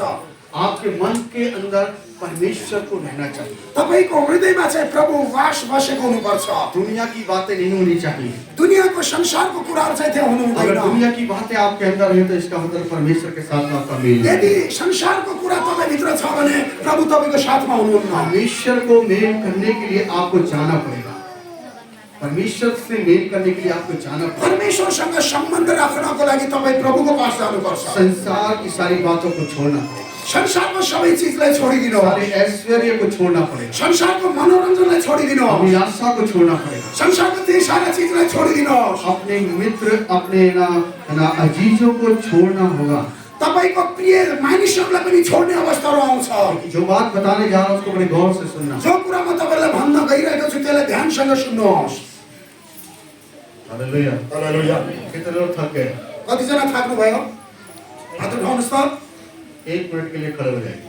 1 मिनेट उभिनुहोस् तपाईँ। क्योंकि जिनको नींद आ रही है वो भी अनाज थोड़ा सा जागे। कसैलाई निद आछ भने उहाँहरू पनि त अलिकति जाग्नु हुनेछ। तपाईको निद जानेछ। टांगों में भी थोड़ी पावर है। तपाईको खुट्टामा नि अलिकति शक्ति आउनेछ। हालेलुया। हालेलुया। तपाईको खुट्टा दुखेछ भने उभिनुहोस्। यसरी तान्नुहोस्। हालेलुया। हालेलुया। थोड़ा कुछ काट ले। उभिनुहोस्। हालेलुया। कतिलाई भोक पनि लाग्यो होला? भूख लगी किसी को? भोक लागेछ कसैलाई? कुछ मेरे लिए भी कोई लाया बना करके। कसैजनालाई आज कति लामो भयो भनिदिनु होला। पादरी साहब ने तो नाश्ता नहीं कराया, कम से कम आप तो कुछ सोचना चाहिए था। पादरी साहब ने तो नाश्ता नहीं कराया लेकिन आपने तो सोचना चाहिए। पास्टरले चाहिँ तपाईलाई चाहिँ नास्ता गराउनुपर्छ तर तपाईले चाहिँ आफैले सोच्नु पर्यो। ये एक बात तो सोचते। हालेलुया। हालेलुया। हालेलुया। अब बैठ सकते हैं। हालेलुया। अब बस्नुहोस्। आज लामो भयो भने नातिनुहोस्। घरमा गएर कहीँ जानु छैन। घरमा गएर खाना खाने हो, सुत्ने हो, बस्ने हो। त्योभन्दा आज वचन सुन्नुहोस् है। जो बातें बताने जा रहा हूँ उसको बड़े गौर से सुनो। जो कुरा म तपाईलाई भन्न गइरहेको छु त्यसलाई ध्यानसँग सुन्नुहोस्। ध्यान अपना मेरी तरफ लगाएं। तपाईको ध्यान मतर्फ लगाउनुहोस्। घर के अंदर आप लोग जब आए थे तो क्या क्या बना करके आए? चिंता ना करना, मैं जाऊंगा नहीं। तपाईँ यहाँ चर्चमा आउनुभन्दा तपाईँले घरमा के बनाएर आउनुपर्छ भन्नुहोस् त। चिन्ता नगर्नुहोस् तर तपाईँको घरमा म खाना आउँदैन। चिंता ना करें, मुझे बता सकते हैं मैं कुछ लेने के लिए नहीं आऊंगा, खाने के लिए नहीं आऊंगा। चिन्ता नगर्नुहोस् हैन। म ल्याउनको लागि र खानको लागि म आउँदैन। इंडिया से आया हूं तो पैसे तो मेरी जेब में है, कोई बहुत सारे रेस्टोरेंट में खा सकता है। इन्डियादेखि आएको छु, तपाईँलाई थाहा छ मेरो पकेटमा पैसा छ। म रेस्टुरेन्टमा होटलमा खान सक्छु। म चिंता ना करें, मैं बता सकते हैं। चिन्ता नगर्नुहोस्, तपाईँले भन्न सक्नुहुन्छ। लगता है अचंभे में पड़ गए। लाग्छ तपाईहरु चाहिँ अचम्म मान्नु भएको छ। मुझे ऐसा लगा कि मासु बना करके आए हो। मलाई यस्तो लागेको छ तपाईले चाहिँ घरमा मासु बनाएर आइनु भएको छ। चिंता ना करें, एक भी हड्डी मुझे नहीं चाहिए। चिन्ता नगर्नुहोस्, एउटा पिस पनि मलाई चाहिन्न। अब आवाज निकल रही है। अब आवाज आउँछ। अब जानते हैं, ठीक है, ये बहुत बड़ी बात है। परमेश्वर का धन्यवाद करते हैं। परमेश्वरलाई हामी धन्यवाद गर्छौं। यीशु मसीह एक ऐसा व्यक्ति है, थाली जो था लगाते हैं, यीशु मसीह यस्तो व्यक्ति हुनुहुन्छ हुनुहुन्छ। वो आपको एक आदर्श दे करके गया है। यीशु मसीहले तपाईलाई एउटा नमुना दिएर जानु भएको छ। आप बड़े गौर से सुनना है। तपाईले ध्यानसँग सुन्नुहोस्। कितने लोग इसको ध्यान से सुन रहे हैं? कतिजना मलाई ध्यानले सुन्दै हुनुहुन्छ? अगर किसी को नींद आ रही है तो बेशक यहाँ आकर के सो सकता है, जगह खाली है। यदि कसैलाई निद्रा लागेको छ तपाईँ यहाँ आएर सुत्न सक्नुहुन्छ, ठाउँ खाली छ। दस्तार सा भी लग रहा है यहाँ पर। यहाँ पंखा पनि छ। ठीक है। हालेलुया। यीशु मसीह का जन्म एक कुंवारी से हुआ है। यीशु मसीहको जन्म चाहिँ एउटा कुँवारी स्त्रीबाट भयो। और मसीह जीवन जो है वो त्याग का जीवन है। मसीह जीवन या क्रिस्चियन जीवन भनेको एउटा बलिदानको जीवन हो। अब ये ना सोचिए कि मैं वचन से प्रचार नहीं करता हूँ, वचन से ही प्रचार में यो चल नसोच तपाईले मैले वचनबाट प्रचार गरेँ, म वचनैबाट म प्रचार गर्दैछु। मैंने अभी बाइबल खोली नहीं है, बाइबल खोलूंगा तो रात हो जाएगी। मैले अहिले बाइबल खोले छैन, यदि मैले बाइबल खोले भने यहाँ प्रचार गर्ने समयमा रात हुनेछ। रात हो गई तो लोग है ना आपको ये कौन से पादरी को लिया है पकड़ करके। अब रात भएपछि तपाईले भन्नुहुन्छ कुन खाले पास्टरले समातेर ल्याउनु भयो इसलिए भन्नुहुन्छ। मुझे आपको भूख का भी और आपकी सेहत का भी मुझे ध्यान रखना है। तपाईको भोक र तपाईको शरीरलाई पनि मैले ध्यान राख्नु छ। क्योंकि अगर मैं आपका ध्यान नहीं रखूंगा तो कौन रखेगा? यदि मैले तपाईको ध्यान राखेन भने कसले तपाईको ध्यान राख्ने? जब यीशु मसीह एक किससे पैदा हुआ? एक कुंवारी से। जब यीशु मसीह एउटा कुमारी स्त्रीबाट भयो जन्मनु भयो और जब पैदा हुआ तो उसने बढ़ता गया, तो उसके बाद उसने अपनी माँ का, अपने पिता का, अपनी बहनों का, अपने भाइयों का पूरा ध्यान रखा। जब यीशु मसीह बढ्नु भयो, बढ्दै जानु भयो, उहाँले आफ्नो भाइ बहिनी पिता र आमाको चाहिँ उहाँले ध्यान राख्नु भयो और बहुत अच्छे से ध्यान रखा उसने। बहुत राम्रोसँग उहाँले ध्यान राख्नु भयो। जो एक बेटे का फर्ज था उसने बाखूबी निभाया है। जब एउटा छोराको उत्तरदायित्व थियो उहाँले निभाउनु भयो। कितना लोग जानते हैं कि यीशु मसीह काम करता था? कतिजनालाई थाहा छ कि यीशु मसीहले काम गर्नुहुन्थ्यो? वो अपने हाथ दिखाएं कि जितने लोग जानते हैं कि यीशु मसीह काम करता था। कतिजनालाई थाहा छ कि यीशु मसीहले काम गर्नुहुन्थ्यो भने त्यो व्यक्तिले हात उठाउनुहोस्। वो पैसा कमाता था। उहाँले पैसा पनि कमाउनुहुन्थ्यो। कौन सा काम करता था? उहाँले के काम गर्नुहुन्थ्यो? लकड़ी का। वो अच्छा एक बढ़ई था। उहाँ चाहिँ एउटा राम्रो काठको काम गर्ने व्यक्ति हुनुहुन्थ्यो। जानते हो उसने पूरा कम से कम मिला तो 12 साल के बाद, जब 12 साल का हुआ उसके बाद उसने उस काम को करना शुरू। जब यीशु मसीह 12 वर्षको हुनुभयो त्यो समयदेखि उहाँले त्यो काम गर्न सुरु गर्नुभयो।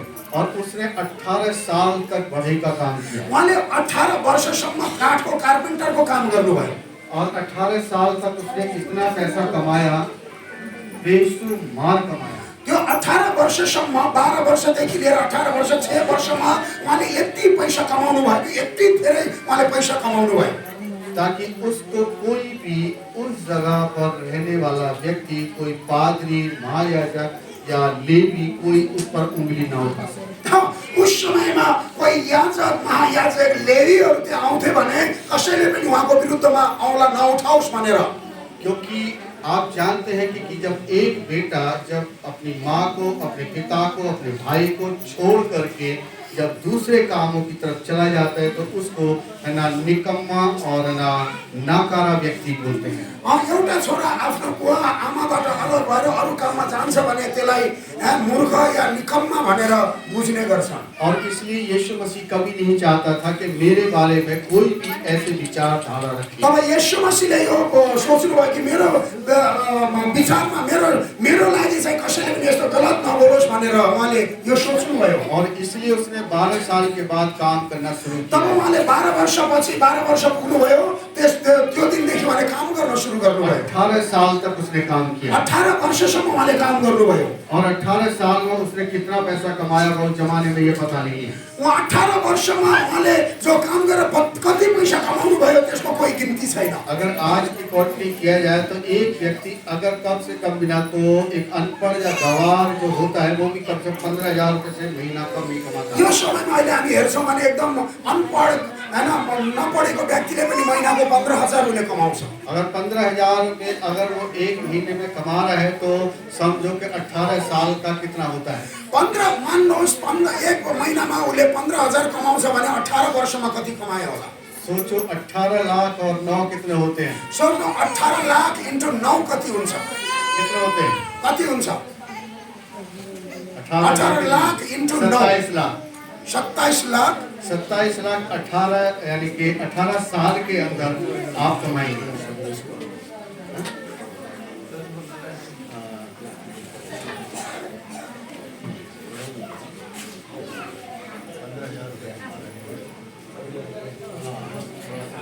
मेरा मैथ जरा थोड़ा कमजोर है, सॉरी, उसका मैं कैलकुलेशन करके बता दूंगा।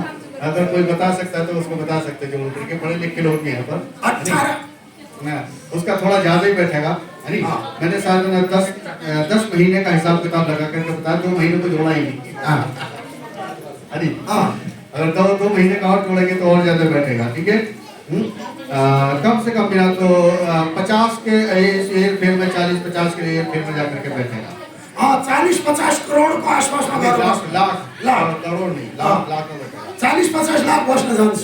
तो इतना पैसा यानी कि उस जमाने में देखा जाए तो जमाने के अनुसार ही इंसान यानी कि कमाता था। उस समयमा त्यो हामीले हेर्छौँ भने समयको अनुसार त्यो व्यक्तिले कमाउँछ। जब मेरे पिताजी की जब जॉब थी तो उस महीने में 65 रुपए यानी कि उनको महीने की मेरो पगार मिलती थी। मेरो पिताले जो नोकरी गर्नुहुन्थ्यो महिनामा जम्मा 65 रुपियाँ पाउनुहुन्थ्यो। 65 रुपए महीना कमाते थे। 65 रुपियाँ महीनाको तनखा थियो। अब सोचो 65 रुपए पूरे महीने घर चलाना है और घर के साथ साथ यानी कि ब्याह शादी भी करनी है। त्यो 65 रुपियाँले पुरा महिना घरको खर्च पनि चलाउनु छ र त्यसमा चाहिँ विवाहबारी पनि गरिदिनु छ। एक बार मैंने अपनी माँ से पूछा कि माँ यानी कि आपकी शादी में तो कितना खर्चा आया? तब मैले मेरो मम्मीलाई एकचोटि मैले सोधेँ, मम्मी तपाईँको विवाह हुने बेलामा मेरो पितासँग तपाईँको विवाह हुने बेलामा विवाहमा कति खर्च आयो? तो मेरी माँ ने मुझे बताया कि मेरी शादी में पूरे 100 रुपए खर्च हुए थे। तब मेरो मम्मीले भन्नुभयो मेरो विवाहमा जम्मा 100 रुपियाँ खर्च भयो। और मैं ये सोच करके 100 रुपए खर्च हुए थे। कल जब मैंने वहाँ पर था यानी कि पुष्पला चौक पर गंगाली, क्या नाम है, गंगाली होटल में जब मैंने एक चाव एक अंडे के साथ एक चाय पी तो उसका 110 रुपए लिया उसने। हिजो म चाहिँ पुष्पलाल चौकमा गंगाली होटलमा बसेको थिएँ र त्यहाँ चाहिँ मैले एउटा चाउचाउ र एउटा अन्डा मिसाएर एक कप चाय खाएँ त 110 रुपियाँ लियो होटलमा। ये सोचने लगा मेरी माँ का ब्याह 100 रुपए में हो गया, इसने 110 ले लिया। मैले सोच्न लाग्यो, मैले सोचेँ मेरो मम्मीको विवाह 100 रुपियाँमा भयो त यसले अहिले मेरो एक टाइमको नास्ता चाहिँ 110 रुपियाँ लियो। और फिर भी मैं भूखा ही था। फेरि पनि म चाहिँ भोकै थिएँ। फिर पाजी साहब आए, उन्होंने मोमोज खिला दिया। फेरि पास्टर आएर मलाई उहाँले चाहिँ मोमो खुवाउनु भयो। मतलब ये है कि इतना पैसा यानी कि उस जमाने में लगता था। तो उस सोचो कि यीशु मसीह के टाइम में क्या होगा मुझे पता नहीं, लेकिन ना एक आना 2 आने के हिसाब से यानी कि चलता था हिसाब किताब। यो त्यो समयमा यति पैसा यसरी चल्थ्यो भनेपछि यीशुको जमानामा कस्तो थियो होला? 1 आना 2 आनाको हिसाब किताब हुन्थ्यो। यीशु मसीह के टाइम में दमड़ियां वगैरह कुछ चलती हुई, कुछ और चलता होगा मुझे पता नहीं, लेकिन वगैरह ना चलता था। यीशु मसीहको समयमा यो दमड़ी वगैरह भन्ने हुन्छ त्यो चल्थ्यो होला? मलाई थाहा छैन। लेकिन मत्ती की किताब के अंदर लिखा है कि लोगों ने जब दान किया तो बहुतों ने अपनी बर्ती में से डाला, लेकिन एक विधवा के पास 2 ही दमड़ी थी, उसने उसी को डाल दिया। मत्तीको पुस्तकमा हामीले हेर्छौँ भने धेरै मानिसले त्यहाँ दान भेट हालेका थिए। उनीहरूले आफ्नो बच्चेकोबाट हालेको थिए, तर एउटा स्त्रीले चाहिँ उसको पासमा केवल 2टा मात्र दमड़ी थियो, उसले त्यो 2टै दमड़ी हाल्यो। इसलिए कह सकता हूँ कि दमड़ी का जमाना होगा। हुन सक्छ त्यस बेलामा यीशुको समयमा दमड़ीको समय थियो। तो इसलिए यीशु मसीह ने 12 साल की उम्र के बाद यानी कि काम करना शुरू किया। त्यस कारणले गर्दा यीशु मसीहले 12 वर्षको उमेरदेखि काम गर्न सुरु गर्नुभयो और उसने बहुत पैसा कमाया है। यीशु मसीहले धेरै पैसा कमाउनु भयो। और जब 30 साल तक यानी कि जब 30 साल पूरे हो जाए, एक निचोड़ हो जाता है, लेकिन समझदार हो जाता है पूरी तरह से कि अब मैं अपने परिवार को छोड़ करके दूसरे रास्ते पर जा सकता हूँ। तब 30 सालको भइसकेपछि ऊ चाहिँ 30 सालको भइसकेपछि उसले जब आफ्नो परिवारलाई चलाउन सक्ने अवस्था आउँछ तब ऊ चाहिँ आफ्नो परिवारबाट टाढा भएर जान्छ। जब यीशु मसीह ने अपने परिवार को छोड़ने के बारे में बातें की होंगी, शायद मरियम से बातें की होंगी, अपने पिता यूसुफ से बातें की होंगी, अपने भाइयों से, अपनी बहनों से बातें की होंगी। तब यीशु मसीहले आफ्नो परिवारलाई छोड्नको बारेमा आफ्नो मम्मी, आफ्नो पिता, आफ्नो भाइ बहिनीसँग कुरा गर्नुभयो होला। एक घर का बड़ा बेटा ही यानी कि कमाने वाला ही चला जाए तो सोचो कैसा होगा उस घर का हाल। एउटा घरको कमाउनेवाला जेठो छोरा यदि घर छोडेर जान्छ भने त्यो घरमा कस्तो बित्छ होला? उस घर के अंदर यानी कि ना अमीरी नहीं रहेगी बल्कि गरीबी आती चली जाएगी। त्यो घरमा चाहिँ तब धनवान होइन तर गरीबी पन आउन सुरु गर्छ। अनि तो सोच करके आप देख लीजिए कि ना आपके हस्बैंड कहीं बाहर काम करते हैं और वो पूरे महीने की तनख्वाह आपको ना भेजे तो यहाँ पर आप क्या खाएंगे? तब तपाईको पति याद गर्नुहोस्, तपाईको बहिनीहरू, तपाईको पति विदेशमा कमाउनको लागि जानुभएको छ, उहाँले महिनाको कमाई आफ्नो कमाई पठाउनुहुन्न भने तपाईको अवस्था कस्तो हुन्छ होला? घर के अंदर खाना सही से नहीं मिलेगा। घरभित्र खानको लागि तपाईले सही प्रकारले खान सक्नुहुन्न। बच्चे भिखारियों की तरह हो जाएंगे। तपाईको नानीहरू चाहिँ भिखारीको अवस्थामा हुनेछ। लेकिन यीशु मसीह ऐसा नहीं चाहता था, इसलिए उसने पहले 18 साल काम किया। तब यीशु मसीहले यस्तो चाहनुहुन्थेन, त्यही भएर यीशु मसीहले 12 वर्षदेखि लिएर 18 वर्षको हुने बेलासम्म उहाँले काम गर्नुभयो। और इसलिए उस जमाने के लोग पैसे को खर्च ज्यादा नहीं करते थे। त्यसकारणले गर्दा उस जमानामा मानिसहरूले धेरै पैसा खर्च गर्थे। आज के जमाने में जैसे पैसे को इधर आया जल्द से खर्च कर देते यो हैं। जमानामा अहिले यो समयमा मानिसहरू पैसा यताबाट आउँछ उता फ्याँकिदिन्छन्। आज लाखों कमा लेते फिर भी घर के घर गरीब पाए जाते हैं। आज मानिसहरूले महिनामा लाखौं कमाउँछन् फेरि पनि पनि घरमा चाहिँ गरिबी पनि रहिरहन्छ जिनके घर के अंदर रोवा पीटी सी रहती है, लड़ाई झगड़ा रहती है। घरभित्र लडाई झगडा भइरहन्छ लेकिन यीशु मसीह के घर में लड़ाई झगड़ा नहीं था। तर यसो मसीहको घरमा कहिले पनि लडाई झगडा भएन 18 साल काम करके उसने अपने पूरे परिवार का पूरा प्रबंध कर दिया था। 12 वर्षदेखि लिएर 18 वर्षसम्म उहाँले काम गरेर पुरा घरको उहाँले प्रबन्ध गर्नुभएको थियो और लोग अच्छे से खाने लगे होंगे, अच्छे से पहनने लगे होंगे। मानिसहरूले त्यो घरनाले राम्रोसँग खाना र लगाउन सुरु गरे लेकिन जिस दिन यीशु मसीह ने अपना निर्णय लिया, जो दिन यसुले आफ्नो निर्णय लिनुभयो तो मैंने अपनी माता से पूछा होगा कि मेरा जो कर्तव्य है वो मैं पिता की प्रीति में उसे पूरा करना चाहता हूँ। तब उहाँले आफ्नो आमालाई भन्नुभयो मेरो पिताको जो कर्तव्य छ म त्यसलाई उत्तरदायित्व छ त्यसलाई पुरा गर्न गइरहेको छु। मरियम ने ना कहा होगा कि बेटे जरा अभी रुको, है ना, घर में बैठ करके बात करते हैं। तब मरियमले भनेला छोरा अहिले रुख घरमा बसेर हामी के कुराको छलफल गर्नेछौँ। यीशु जब मैंने बाहर से आया होगा तो बैठ करके उसने कहा होगा जी जरा सुनते हो श्रीमान जी। युसुफ चाहिँ बाहिरबाट आएर आउने बित्तिकै उनको पत्नीले भन्यो सुन्नुहोस् ये हमारा बेटा हमसे कुछ कह रहा है, इसके हम सुने जरा। हाम्रो छोराले केही भन्दैछ यसको कुरालाई हामी सुनौ। उसने कहा कि बताओ क्या बात है। उहाँले युसुफले भन्यो केमा कुरा। मरियम ने कहा कि यानी कि यीशु इस तरह से कहता है कि यानी कि मैं आपको छोड़ करके मैं परमेश्वर अपने पिता की तरफ यानी कि काम करना चाहता हूँ। तब यीशुले भन्दैछ कि म तपाईहरुलाई छोडेर मेरो पिताको काम गर्नको लागि म जाँदै छु। तो यीशु ने कहा होगा कि ठीक है भाई, उसे जो करना है उसे करने दो, अब उसका पूरी तरह से निचोड़ और समझदार हो चुका है। तब यीशुले भने कि हुन्छ उले जे गर्छ गर्न देऊ किनभने उ चाहिँ अब जवान भइसकेको छ। वो जो काम करना चाहता है वो अपनी मर्जी से उसे करने दिया जाए। जब जो काम उले गर्न चाहन्छ उसको इच्छाले गर्न देऊ।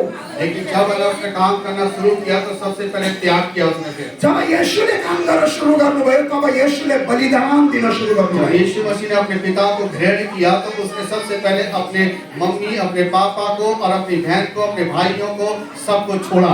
यीशु मसीहले जो आफ्नो स्वर्गीय पितालाई ग्रहण गर्नुभयो त्यस समय यीशुले आफ्नो पिता सांसारिक पिता र सांसारिक आमालाई छोड्न सुरु गर्नुभयो। लेवी को और याजक को और महायाजक के तमाम लोगों को छोड़ा। यीशु मसीहले लेवी याजकहरूलाई भाइहरूलाई छोड्न सुरु गर्नुभयो। उसने अपने मित्रों को भी छोड़ा क्योंकि उस जमाने में उसके मित्र भी दोस्त भी रहे होंगे। उस जमाने में उसके दोस्त मित्र वगैरह भी रहे होंगे। यीशुको समयमा चाहिँ उहाँको साथीहरू थिए, त्यहाँ उहाँले आफ्नो साथीलाई पनि छोड्न सुरु गर्नुभयो। उसने सबका त्याग किया। यीशुले सबैलाई छोड्न सुरु गर्नुभयो। उसने सारे परिवार को छोड़ दिया। यीशु मसीहले सबैलाई छोड्न सुरु गर्नुभयो। जब तक ना परिवार को नहीं छोड़ा तब तक परमेश्वर यहोवा उसके जीवन में नहीं आया। जब तक यीशु मसीहले आफ्नो मित्रलाई ती चीजहरूलाई छोड्न सुरु गर्नु भएन यीशु परमेश्वर आउनु भएन। क्योंकि परमेश्वर यहोवा जब तक ना यीशु मसीह माँ के पेट के अंदर था तब तक ना परमेश्वर यहोवा उसके साथ में था। जब यीशु मसीह आफ्नो आमाको मरियमको गर्भमा हुनुहुन्थ्यो परमेश्वर उहाँको साथमा हुनुहुन्थ्यो। लेकिन जब यीशु मसीह पैदा हो गया उसके कुछ 1 साल तक और परमेश्वर उसके साथ में रहा। जब यीशु मसीहको जब जन्म भयो तब 1 वर्षसम्म परमेश्वर उहाँको साथमा रहनुभयो। उसके बाद 30 साल तक परमेश्वर यहोवा उसके साथ में नहीं रहा। तब 30 वर्षसम्म परमेश्वर यहोवा उहाँको साथमा रहनु भएन। और 30 साल तक यानी कि परमेश्वर ने अपने बेटे की सुधि नहीं ली। 30 वर्षसम्म परमेश्वरले यीशुको हेरचाह गर्नु भएन।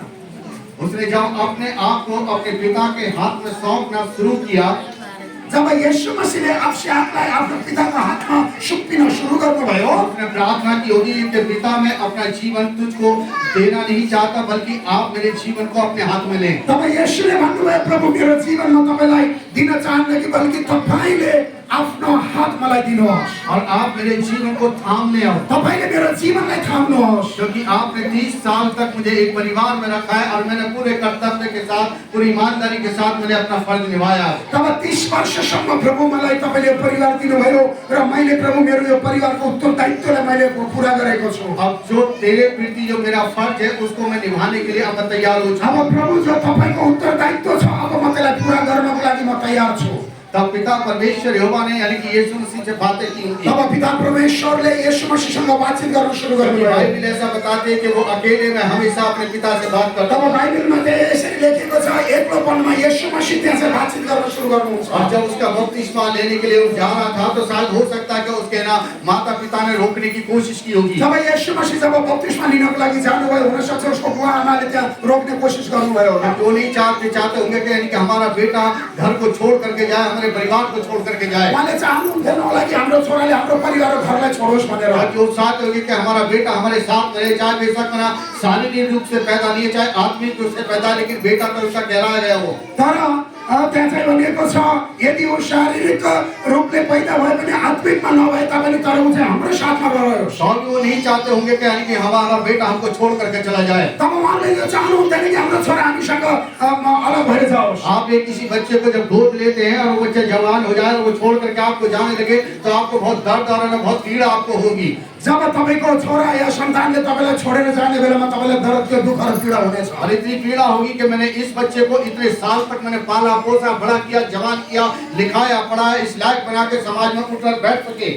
तब तपाईलाई यो कुरामा दुःख लाग्छ कि मैले यत्रो वर्षसम्म यसलाई लेखाएँ पढाएँ, मैले पैसा खर्च गरेँ, सब कुछ यसको लागि मैले गरिदिएँ, त्यो भनेर तपाईलाई दुःख लाग्छ। लेकिन ना उसने एक बार भी यीशु मसीह ने अपने परिवार के बारे में नहीं सोचा। तर उस समयमा यीशु मसीहले आफ्नो परिवारको बारेमा यस्तो चीजहरू सोच्नु भएन। जब परमेश्वर की है ना जब वाणी होती है, जब कॉलिंग होती है तो परमेश्वर की बात को हमें सुनना चाहिए। जब परमेश्वरको आवाज आउँछ, भविष्यवाणी हुन्छ भने प्रभुको आवाजले तपाईले मैले सुन्नुपर्छ। और यीशु मसीह ने संसार की बातों को सुनना बंद करना शुरू कर दिया था। यीशु मसीहले संसारको कुराहरूलाई सुन्न बन्द गरिदिनु भयो। अपनी माँ की बात सुनना बंद कर दिया, आफ्नो आमाको कुरा सुन्न अपने बन्द पिता गरिदिनु, की बातों को सुनना बंद आफ्नो किया, पिताको कुरा सुन्न अपने बन्द बहनों गरिदिनु, की बातों को सुनना बंद किया, आफ्नो बहिनीको कुरालाई अपने सुन्न, भाइयों की बातों को सुनना बंद किया, आफ्नो भाइको कुरालाई सुन्न, अपने तमाम लेवी याजक और महायाजकों के शब्दों को सुनना बंद आफ्नो किया, लेवी याजकको कुरा सुन्न बन्द गरिदिनु अपने भयो, मित्रों को बातों को सुनना बंद किया। आफ्नो साथीहरूको कुरा सुन्न बन्द गरिदिनु उसने भयो। किसी की बात को नहीं सुना। उहाँले कसैको कुरा सुन्नु लेकिन भएन। आज यानी कि ना मसीह में जब अपने आप को समर्पण करते हैं तो आप है ना पहले परिवार की बात को सुनते हैं। यदि तपाईँ आज येशूको साथमा समर्पण हुन चाहनुहुन्छ भने तपाईले तपाईको परिवारको कुरा सुन्न सुरु इसलिए गर्नु। हमें परिवार की बात नहीं सुनना बल्कि परमेश्वर की बात को सुनना है। तपाईले आफ्नो परिवारको कुरा सुन्ने येशूको कुरा सुन्नु। और जब आप अपने परमेश्वर की बातों को सुनेंगे तो परमेश्वर आपके साथ में होगा। जब तपाईले आफ्नो परमेश्वरको कुरा सुन्नुहुन्छ भने येशू तपाईको और साथमा जब यीशु मसीह ने अपने आप को परमेश्वर के हाथ में सौंपा, अपने पिता के हाथ में सौंपा, तब येशू मसीहले आफ्नो पिता परमेश्वरको हातमा सौंप्नु भयो। और जब उसका बपतिस्मा हुआ तब उहाँको बप्तिस्मा भयो। तब यानी कि ना आकाश खुल गया तब बादल खुल्यो। और पहली बार आकाशवाणी ये हुई क्या, ये मेरा प्रिय पुत्र है, अब इसको पहिलोचोटि आकाशबाट वाणी आयो, यो मेरो प्रिय छोरा हो। 30 साल तक यानी कि आसमान बंद रहा, कभी ये आकाशवाणी नहीं हुई। 3 वर्षसम्म आकाश बन्द रह्यो, यस्तो भविष्यवाणी आएन। अपने बेटे के बारे में 30 साल तक यानी कि उसका पिता शांत बैठा रहा, सिर्फ बड़ा इंतजार किया उसका। आफ्नो छोराको साथमा 30 वर्षसम्म परमेश्वर बातचित गर्नु भएन। वो इंतजार करता रहा उसका पिता, उहाँ परमेश्वर पिताले बाटो हेर्दै रहनु भयो। और वो इसलिए ये 30 साल तक इंतजार किया है। 30 वर्षसम्म उहाँले कुर्नु भयो। आप 1 साल में या 2 साल में या 10 महीने में आप ऊब जाएंगे। तपाईँ 1 वर्ष 2 महिना 10 महिनामा तपाईँ चाहिँ निराश हुनुहुन्छ। कितना बड़ा यानी कि है ना दिल है हमारे उस खुदा का, वो परमेश्वर का, कि उसने 30 साल तक इंतजार किया। तपाईँ 30 वर्षसम्म उहाँले कुर्नु भयो। वो परमेश्वर इतना महान है कि यानी कि वो आपका आज भी इंतजार कर रहा है। वो उहाँ परमेश्वर यति महान हुनुहुन्छ कि उहाँ आज पनि परमेश्वरले तपाईको बाटो कि हेर्नु आज भएको के लिए ना बनाई हुई सृष्टि के लोग जिनके लिए मैंने अपना खून बहाया ताकि वो वापस लौट करके आए। जतिजनाको लागि उहाँले आफ्नो बाउले खुन बगाउनु भयो, त्यो सबै वापस आओस् भनेर उहाँ परमेश्वरले बाटो हेर्दै हुनुहुन्छ। लेकिन लौटने की बजाय बल्कि ना वापस आ रहे हैं। तर वापस आउनुको जग्गामा हामी सबै चाहिँ इसलिए यीशु मसीह ने जब निर्णय लिया, अपने पिता को सौंपा, तो इन्हें आकाशवाणी हुई कि ये मेरा प्रिय पुत्र, इसकी सुनना। जब येशू मसीहले अभिषेकलाई प्रभुको हातमा समर्पण गर्नुभयो, आकाशवाणी भयो, यो मेरो प्रिय छोरा हो, यसको कुरा तिमीहरूले अब सुन। और जब यीशु मसीह ने पिता के हाथ में सौंप दिया, फिर उसने ना तो माँ को देखा, ना पिता को देखा, ना भाई को देखा, ना बहन को देखा, ना लेवी को देखा, ना याजक को देखा, ना किसी को नहीं देखा, बल्कि अपने पिता की आवाज को येशू सुना। मसीहले जब पिताको हातमा सुम्पिनु भयो, यो संसारको कुनै पनि व्यक्तिहरूलाई उहाँले देख्नु भएन। और जिस दिन आपके मन के अंदर ये बात आ जाएगी कि मेरा पिता मेरा इंतजार कर रहा है, मुझे उसके पास जाना चाहिए। जब जो दिन तपाईको विचार यस्तो दिमागमा यस्तो विचार आउँछ, मेरो पिताले मेरो बाटो हेर्दै हुनुहुन्छ, म मेरो पिताको पासमा वापस जानेछु। जब तक पिता का और पुत्र का जब आमना सामना नहीं हुआ, तब तक यानी कि यीशु मसीह ने किसी को चंगाई नहीं दी। जब पिता र पुत्रको जब मेल भएन, सम्बन्ध राम्रो प्रकारको भएन, तबसम्म येशू मसीहले कुनै पनि बिमारीलाई निको पार्नु भएन। क्या यीशु मसीह 30 साल के उस समय के अंदर किसी को चंगाई नहीं दे सकता था क्या? ये 30 वर्षको भित्रमा अन्तरालमा के यीशु मसीहले कोही बिमारीलाई चंगाई दिन सक्नुहुन्थेन उसने चंगाई इसलिए नहीं दे पाया था क्योंकि उसके पास पिता नहीं था। किनभने यीशु मसीहले यस कारणले चंगाई गर्नु भएन किनभने पिताको उपस्थिति उहाँको साथमा थिएन। चंगाई देने वाला सामर्थ्य यीशु मसीह के पास नहीं था, चंगाई दिने वाला सामर्थ्य शक्ति यीशुको पासमा थिएन, क्योंकि यीशु मसीह के पास कुछ था ही नहीं। यीशु मसीहको पासमा केही थिएन। और बल्कि देखा जाए तो यीशु मसीह ने अपने पिता को समर्पण करने के बाद भी यीशु मसीह के पास कुछ नहीं था। जब यीशु मसीहलाई हामीले हेर्छौं भने त्यहाँ हेर्छौं भने यीशुले जब पिताको साथमा समर्पण गर्ने बेलासम्म पनि केही थिएन। क्योंकि यीशु मसीह ना इस बात को स्पष्ट करता है कि मैंने किसी को चंगा नहीं किया बल्कि मेरा पिता मुझ में होकर के काम करता है। तब यीशु मसीहले त्यहाँ भन्नुभएको छ चंगाई गर्ने मैले होइन तर ममा रहेर मेरो पिताले चंगाई गर्नुहुन्छ। यीशु मसीह ने किसी मुर्दे को, किसी लंगड़े को या किसी बहरे को नहीं ठीक किया। किनभने यीशु मसीहले कुनै पनि गुंगालाई, बहिरालाई, लंगडालाई निको पार्नु भएन, ना किसी मुर्दे को जिलाया, न कुनै लासलाई जिउँदो ना पार्नु किसी भयो, कोढ़ी को शुद्ध किया, न कुनै कोढीलाई शुद्ध गर्नुभयो। आप कह के कहानी के कैसा आदमी यानी कहना बताता कि यीशु मसीह ने कुछ किसी को ठीक नहीं किया। तपाईले यो सोच्नुलाई कस्तो पास्टर हो र भन्नुहुन्छ कि भन्नु होला कि यीशु मसीहले कसरी ठीक गरेन। क्योंकि यीशु मसीह स्वयं इस बात को बोलता है। किनभने यीशुले स्वयं आफैले यो कुरा भन्नुभएको वो छ। कहता है कि मैं कुछ नहीं करता यीशुले भन्नु मैले केही पनि गर्दैन, क्योंकि मेरा पिता मुझ में होकर के काम तर करता है। मेरो पिता ममा रहेर उहाँले काम गर्नुहुन्छ। क्योंकि परमेश्वर आज भी यही चाहता है कि अगर आप चाहते हैं कि आपके द्वारा काम हो तो अपने आप को समर्पण करना होगा। यदि तपाईँ पनि आज यही चाहनुहुन्छ भने, तपाईको जीवनद्वारा काम देख्न चाहनुहुन्छ भने तपाईको जीवनलाई प्रभुको हातमा समर्पण जब तक आपका समर्पण नहीं तब तक परमेश्वर यहोवा आपके अंदर नहीं है। जबसम्म तपाईँ समर्पणको जीवन जिउनुहुन्न तबसम्म यहोवा परमेश्वर तपाईको साथमा हुनुहुन्छ। यीशु मसीह नाम बेशक आपके पास है लेकिन उसके पिता का होना आपके लिए बहुत जरूरी है। तपाईको जीवनमा यीशु मसीहको नाम भलै होला तर पनि परमेश्वर पिताको उपस्थिति तपाईको जीवनमा आज हुनु भी जो काम करता है वो यीशु मसीह काम नहीं करता बल्कि पिता है ना उसके अंदर होकर के काम करता है। आज गर्ने वाला यीशु मसीहले होइन तर यीशु मसीहको साथमा पिताले काम गर्नुहुन्छ। क्योंकि यीशु मसीह ने एक ही बात बोली और आपको वचन पढ़ा होगा कि नाम जो कोई मेरे पिता से मेरे नाम से मांगेगा वो तुम्हारे लिए कर देगा। यीशु मसीहले त्यहाँ वचनमा भन्नुभएको छ यदि कसैले मेरो पिताको नाउँमा पितामा रहेर माग्छ भने त्यो चिज त्यसको लागि दिइनेछ। और वो करने के लिए तैयार है, त्यो गर्नको लागि म तयार हुनुहुन्छ। लेकिन आपकी बहुत से लोगों की प्रार्थना नहीं सुनी जाती, उसकी एक वजह है। तपाईँ कतिजनाको प्रार्थनाहरू सुनिँदैन, यसको एउटा कारण छ। क्योंकि आप यीशु मसीह से मांगते हैं, पिता से नहीं मांगते। किनभने तपाईँ र मैले कहिले यीशुबाट माग्छौँ र पितासँग माग्दैनौँ। क्योंकि आप कहते हैं कि यीशु मसीह ये काम करते, यीशु मसीह ये काम करते, अरे यीशु मसीह के पास तो आज भी कुछ नहीं है। तपाईले मैले भन्छौँ यीशु मसीहको काम गर्नुहोस्, यसो त्यो काम गर्नुहोस्, तर तपाईले मैले पितासँग पनि माग्दैनौँ। यीशु मसीह तो आज भी नील बटा नील है। यीशु मसीह त आज केही पनि हुनुहुन्न, यीशु मसीह के पास कुछ भी नहीं है, यीशुको पास केही पनि छैन। लेकिन यीशु मसीह जरिया है सिर्फ है ना अपने उस सृष्टिकर्ता के पास पहुंचने का। हाँ, यीशु मसीह चाहिँ एउटा बाटो बन्नुभयो सृष्टिकर्ता परमेश्वरको साथमा पुग्नको लागि। आप डायरेक्ट यानी कि ना खुदा के परमेश्वर के पास नहीं पहुंच सकते, आप डायरेक्ट परमेश्वर के पास नहीं पहुंच सकते। डाइरेक्ट तपाईँ र म चाहिँ डाइरेक्ट परमेश्वरसँग पुग्न सक्दैनौँ। नहीं तो आप कोशिश करके देख लीजिए। मात्र तपाईले कोसिस गरेर हेर्नुहोस्। आपके घर है, घर के अंदर आपके घर के अंदर एक सीढ़ियाँ है छत पे जाने के लिए। तपाईको घरको छतमा माथि जानको लागि एउटा सिँढी छ। आप सोच करके देखिए, डायरेक्ट करके आखिरी सीढ़ी पर जा करके देखिए। तपाईले सोचेर तपाईँ डाइरेक्ट माथि छतमा गएर हेर्नुहोस्। कितने लोग हैं कि यानी कि आप में से डायरेक्ट सीढ़ी पर जा सकते हैं? कतिजना तपाईँहरू डाइरेक्ट माथि सिँढीमा जान सक्नुहुन्छ? कितने लोग ही जा सकते हैं? कतिजना जान सक्नुहुन्छ? आखिरी जो सीढ़ी है ये एक सीढ़ी है, उसके बाद ना दूसरी, तीसरी, चौथी, पांचवी, सातवीं, आठवीं, नौवीं सीढ़ी है। जब माथि छतमा जानको लागि एउटा सिँढी छ, 2 3 4 9 10 गरेर माथि छतसम्म जाने सिँढी तो छ। आखिरी सीढ़ी पर आना आप जा करके देखिए, आपको पता चलेगा। जब त्यो अन्तिम सिँढीसम्म गएर हेर्नुहोस् तब तपाईँलाई थाहा लाग्छ। लेकिन आपको पहली सीढ़ी का आपको पहले इस्तेमाल करना होगा। किनभने तपाईँले माथि छतमा जानको लागि पहिला सिँढीलाई प्रयोग गर्नुपर्छ। और जब तक आप पहली सीढ़ी को अपना इस्तेमाल नहीं करेंगे तब तक आप पिता के पास नहीं पहुंच सकते। जबसम्म तपाईँले पहिला सिँढीलाई छुनुहुन्न तबसम्म तपाईँ माथि छतसम्म जान सक्नुहुन्न। और इसलिए क्या यीशु मसीह सिर्फ एक जरिया है कि आपको उस सृष्टिकर्ता के पास लेकर के जाने का। यीशु मसीह एउटा बाटो मात्र हुनुहुन्छ सृष्टिकर्ता परमेश्वरको पासमा जानको। और इसलिए उस पहली सीढ़ी को ही अपना बना लीजिए। त्यो पहिला सिँढीलाई चाहिँ तपाईँले आफ्नो बाटो बनाउनुहोस्। ऐसा हो नहीं सकता कि आपके जीवन में कोई सरकारी काम नहीं आया हो। यस्तो हुन सक्दैन कि तपाईँको पासमा कुनै पनि सरकारी काम नआएको। आप किसी सरकारी काम से कहीं पर गए होंगे जरूर। तपाईँ सरकारी कामले पनि जानुभएको छ? किसी सरकारी दफ्तर में कभी आपका जाना हुआ?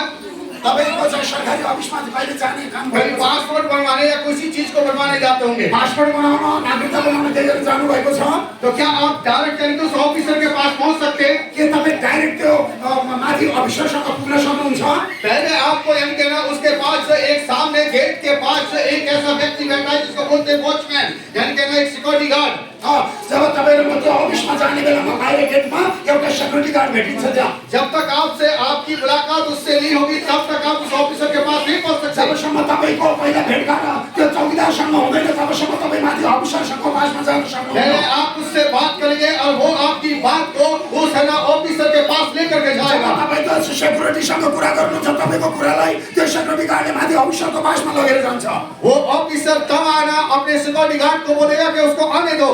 तब अनि सेक्युरिटी गार्डले त्यो चौकीदारले तपाईको कुरालाई लिएर जब माथि जान्छ तब अफिसरले तपाईलाई भित्र निमन्त्रण लेकिन गर्छ पहले उससे पहले भी ना सिक्योरिटी गार्ड एक जना उसको ना वार्निंग देगा कि उसके पहले टेस्ट करो कि वो आने के योग्य है या नहीं। तब सेक्युरिटी गार्डले माथिबाट नियमहरू बनाइदिएको हुन्छ त्यो सेक्युरिटी गार्ड यहाँ आउने योग्य त्यो व्यक्ति यहाँ आउने योग्य छ कि नै चेक गर त्यसलाई क्योंकि यीशु मसीह के जरिए से आप सृष्टिकर्ता तक पहुंचना चाहते हैं तो सबसे पहले अपने पुराने कामों को छोड़ना होगा।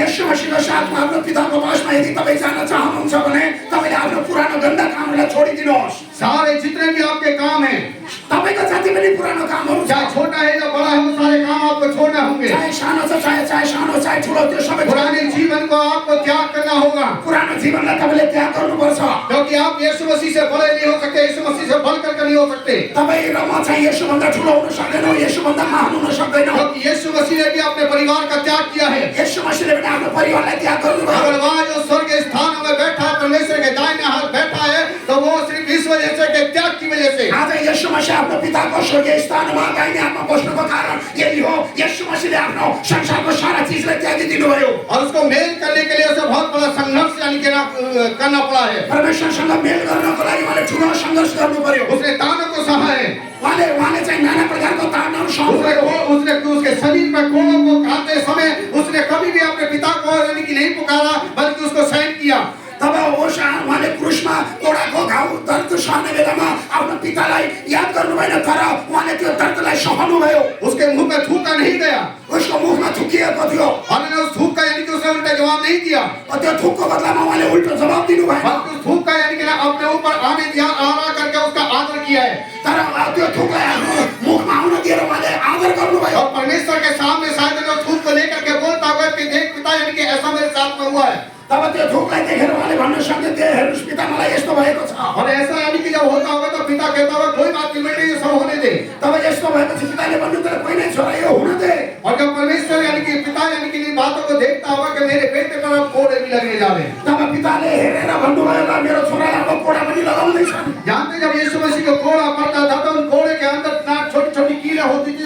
बाइबल इतिहास से बताता, हिस्ट्री बताती, छोटी छोटी कीलें होती थी और जब एक कोड़ा लगता था तो मांस भी साथ में खींच कर जब तपाईँलाई थाहा छ यीशु मसीहको शरीरमा जो कोडा लगाइन्थ्यो त्यसमा काला के अरे काँटीहरू किलाहरू हुन्थ्यो जब त्यसलाई हानेर त्यो कोडा शरीरभित्र जान्थ्यो बाहिर निस्किने बेला मासुको टुक्रा लिएर आउँथ्यो सोचो यानी कि अगर एक छोटी सी छड़ी यानी कि ना गीली हो और वो आपको मारती जाए तो आपको कैसा लगेगा? एउटा सानो लाठीले तपाईँको शरीरमा हामीले हान्छौँ भने तपाईँलाई कस्तो महसुस हुन्छ आप बर्दाश्त नहीं कर सकते। तपाईँले सहन सक्नुहुन्न तो सोचो उस यीशु मसीह ने यानी कि ना उन कीलों से जमे हुए कोड़े को खाया है उसमें। तब सोच्नुहोस् यीशु मसीहले त्यो किलाले मासु निकाल्नेवाला कोडा खानुभयो उसने एक नहीं दो नहीं बल्कि 39 कोड़े खाए। उहाँले एउटा दुईटा होइन उहाँले 39 कोडा खानुभयो सोचो 39 कोड़े में कितना उसका मांस उसके जिस्म पर रह गया अब होगा। सोच्नु 39 कोडाबाट कति मासुको पिस बाहिर निस्केर आयो लेकिन उसने अपने पिता के साथ में मेल कर लिया था।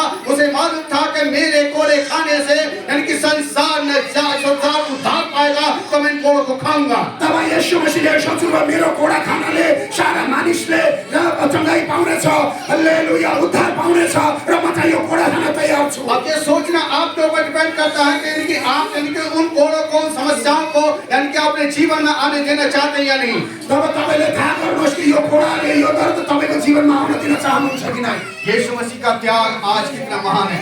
यीशु मसीहको बलिदान आज कति महान छ यीशु मसीह के त्याग की वजह से आप लोग यहाँ बैठे।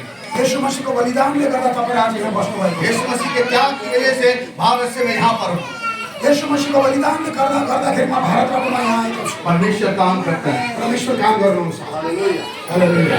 इसलिए हम परमेश्वर का धन्यवाद देना चाहते इसका मेरे दानी प्रभु का धन्यवाद देना हैं, चाहूँगा। क्योंकि अगर परमेश्वर का शुक्र नहीं कर रहे तो कहीं ना कहीं हम यानी कि खता गा है।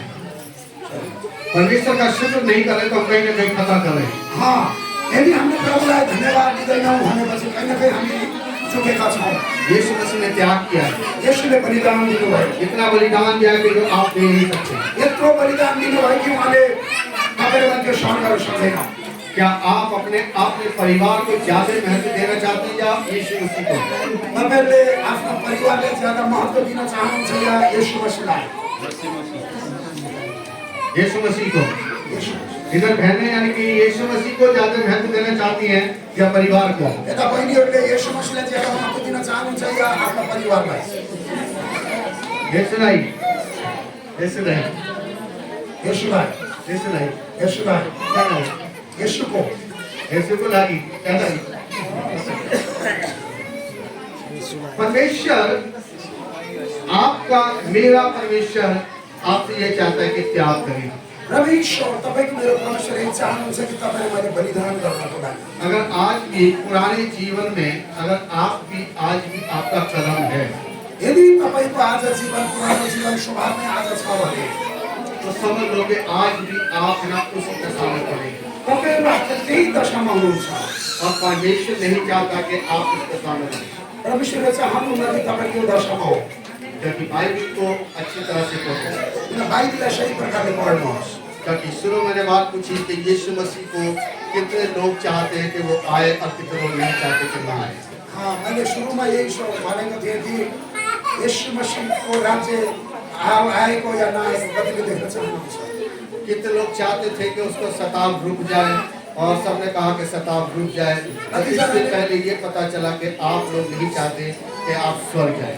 कतिजनाले चाहनु शताब्द आओस्, कतिजना चाहनु शताब्द नआओस् भनेर र कतिजनाले यो स्वर्ग जाने ऐसे ऐसे नहीं होना चाहिए। यस्तो यस्तो ढलमलको जीवन नहोस्। यानी शताब आएगा, शताब्द आउँछ, आपके जीवन में आएगा। तपाईँको जीवनमा आउँछ।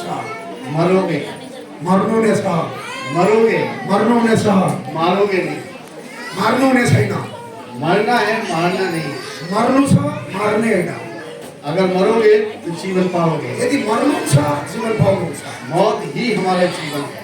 मृत्यु नै हाम्रो जीवन हो। क्योंकि यीशु मसीह के लिए मरना हमारे लिए फायदा है। किनभने येशूको नाममा मर्नु चाहिँ हाम्रो लागि फाइदा हो। लेकिन बगैर यीशु मसीह के मरे तर येशू मसीहको बिना जो मर्छ तो सीधे नरक में है। त्यो चाहिँ सिधा नरकमा।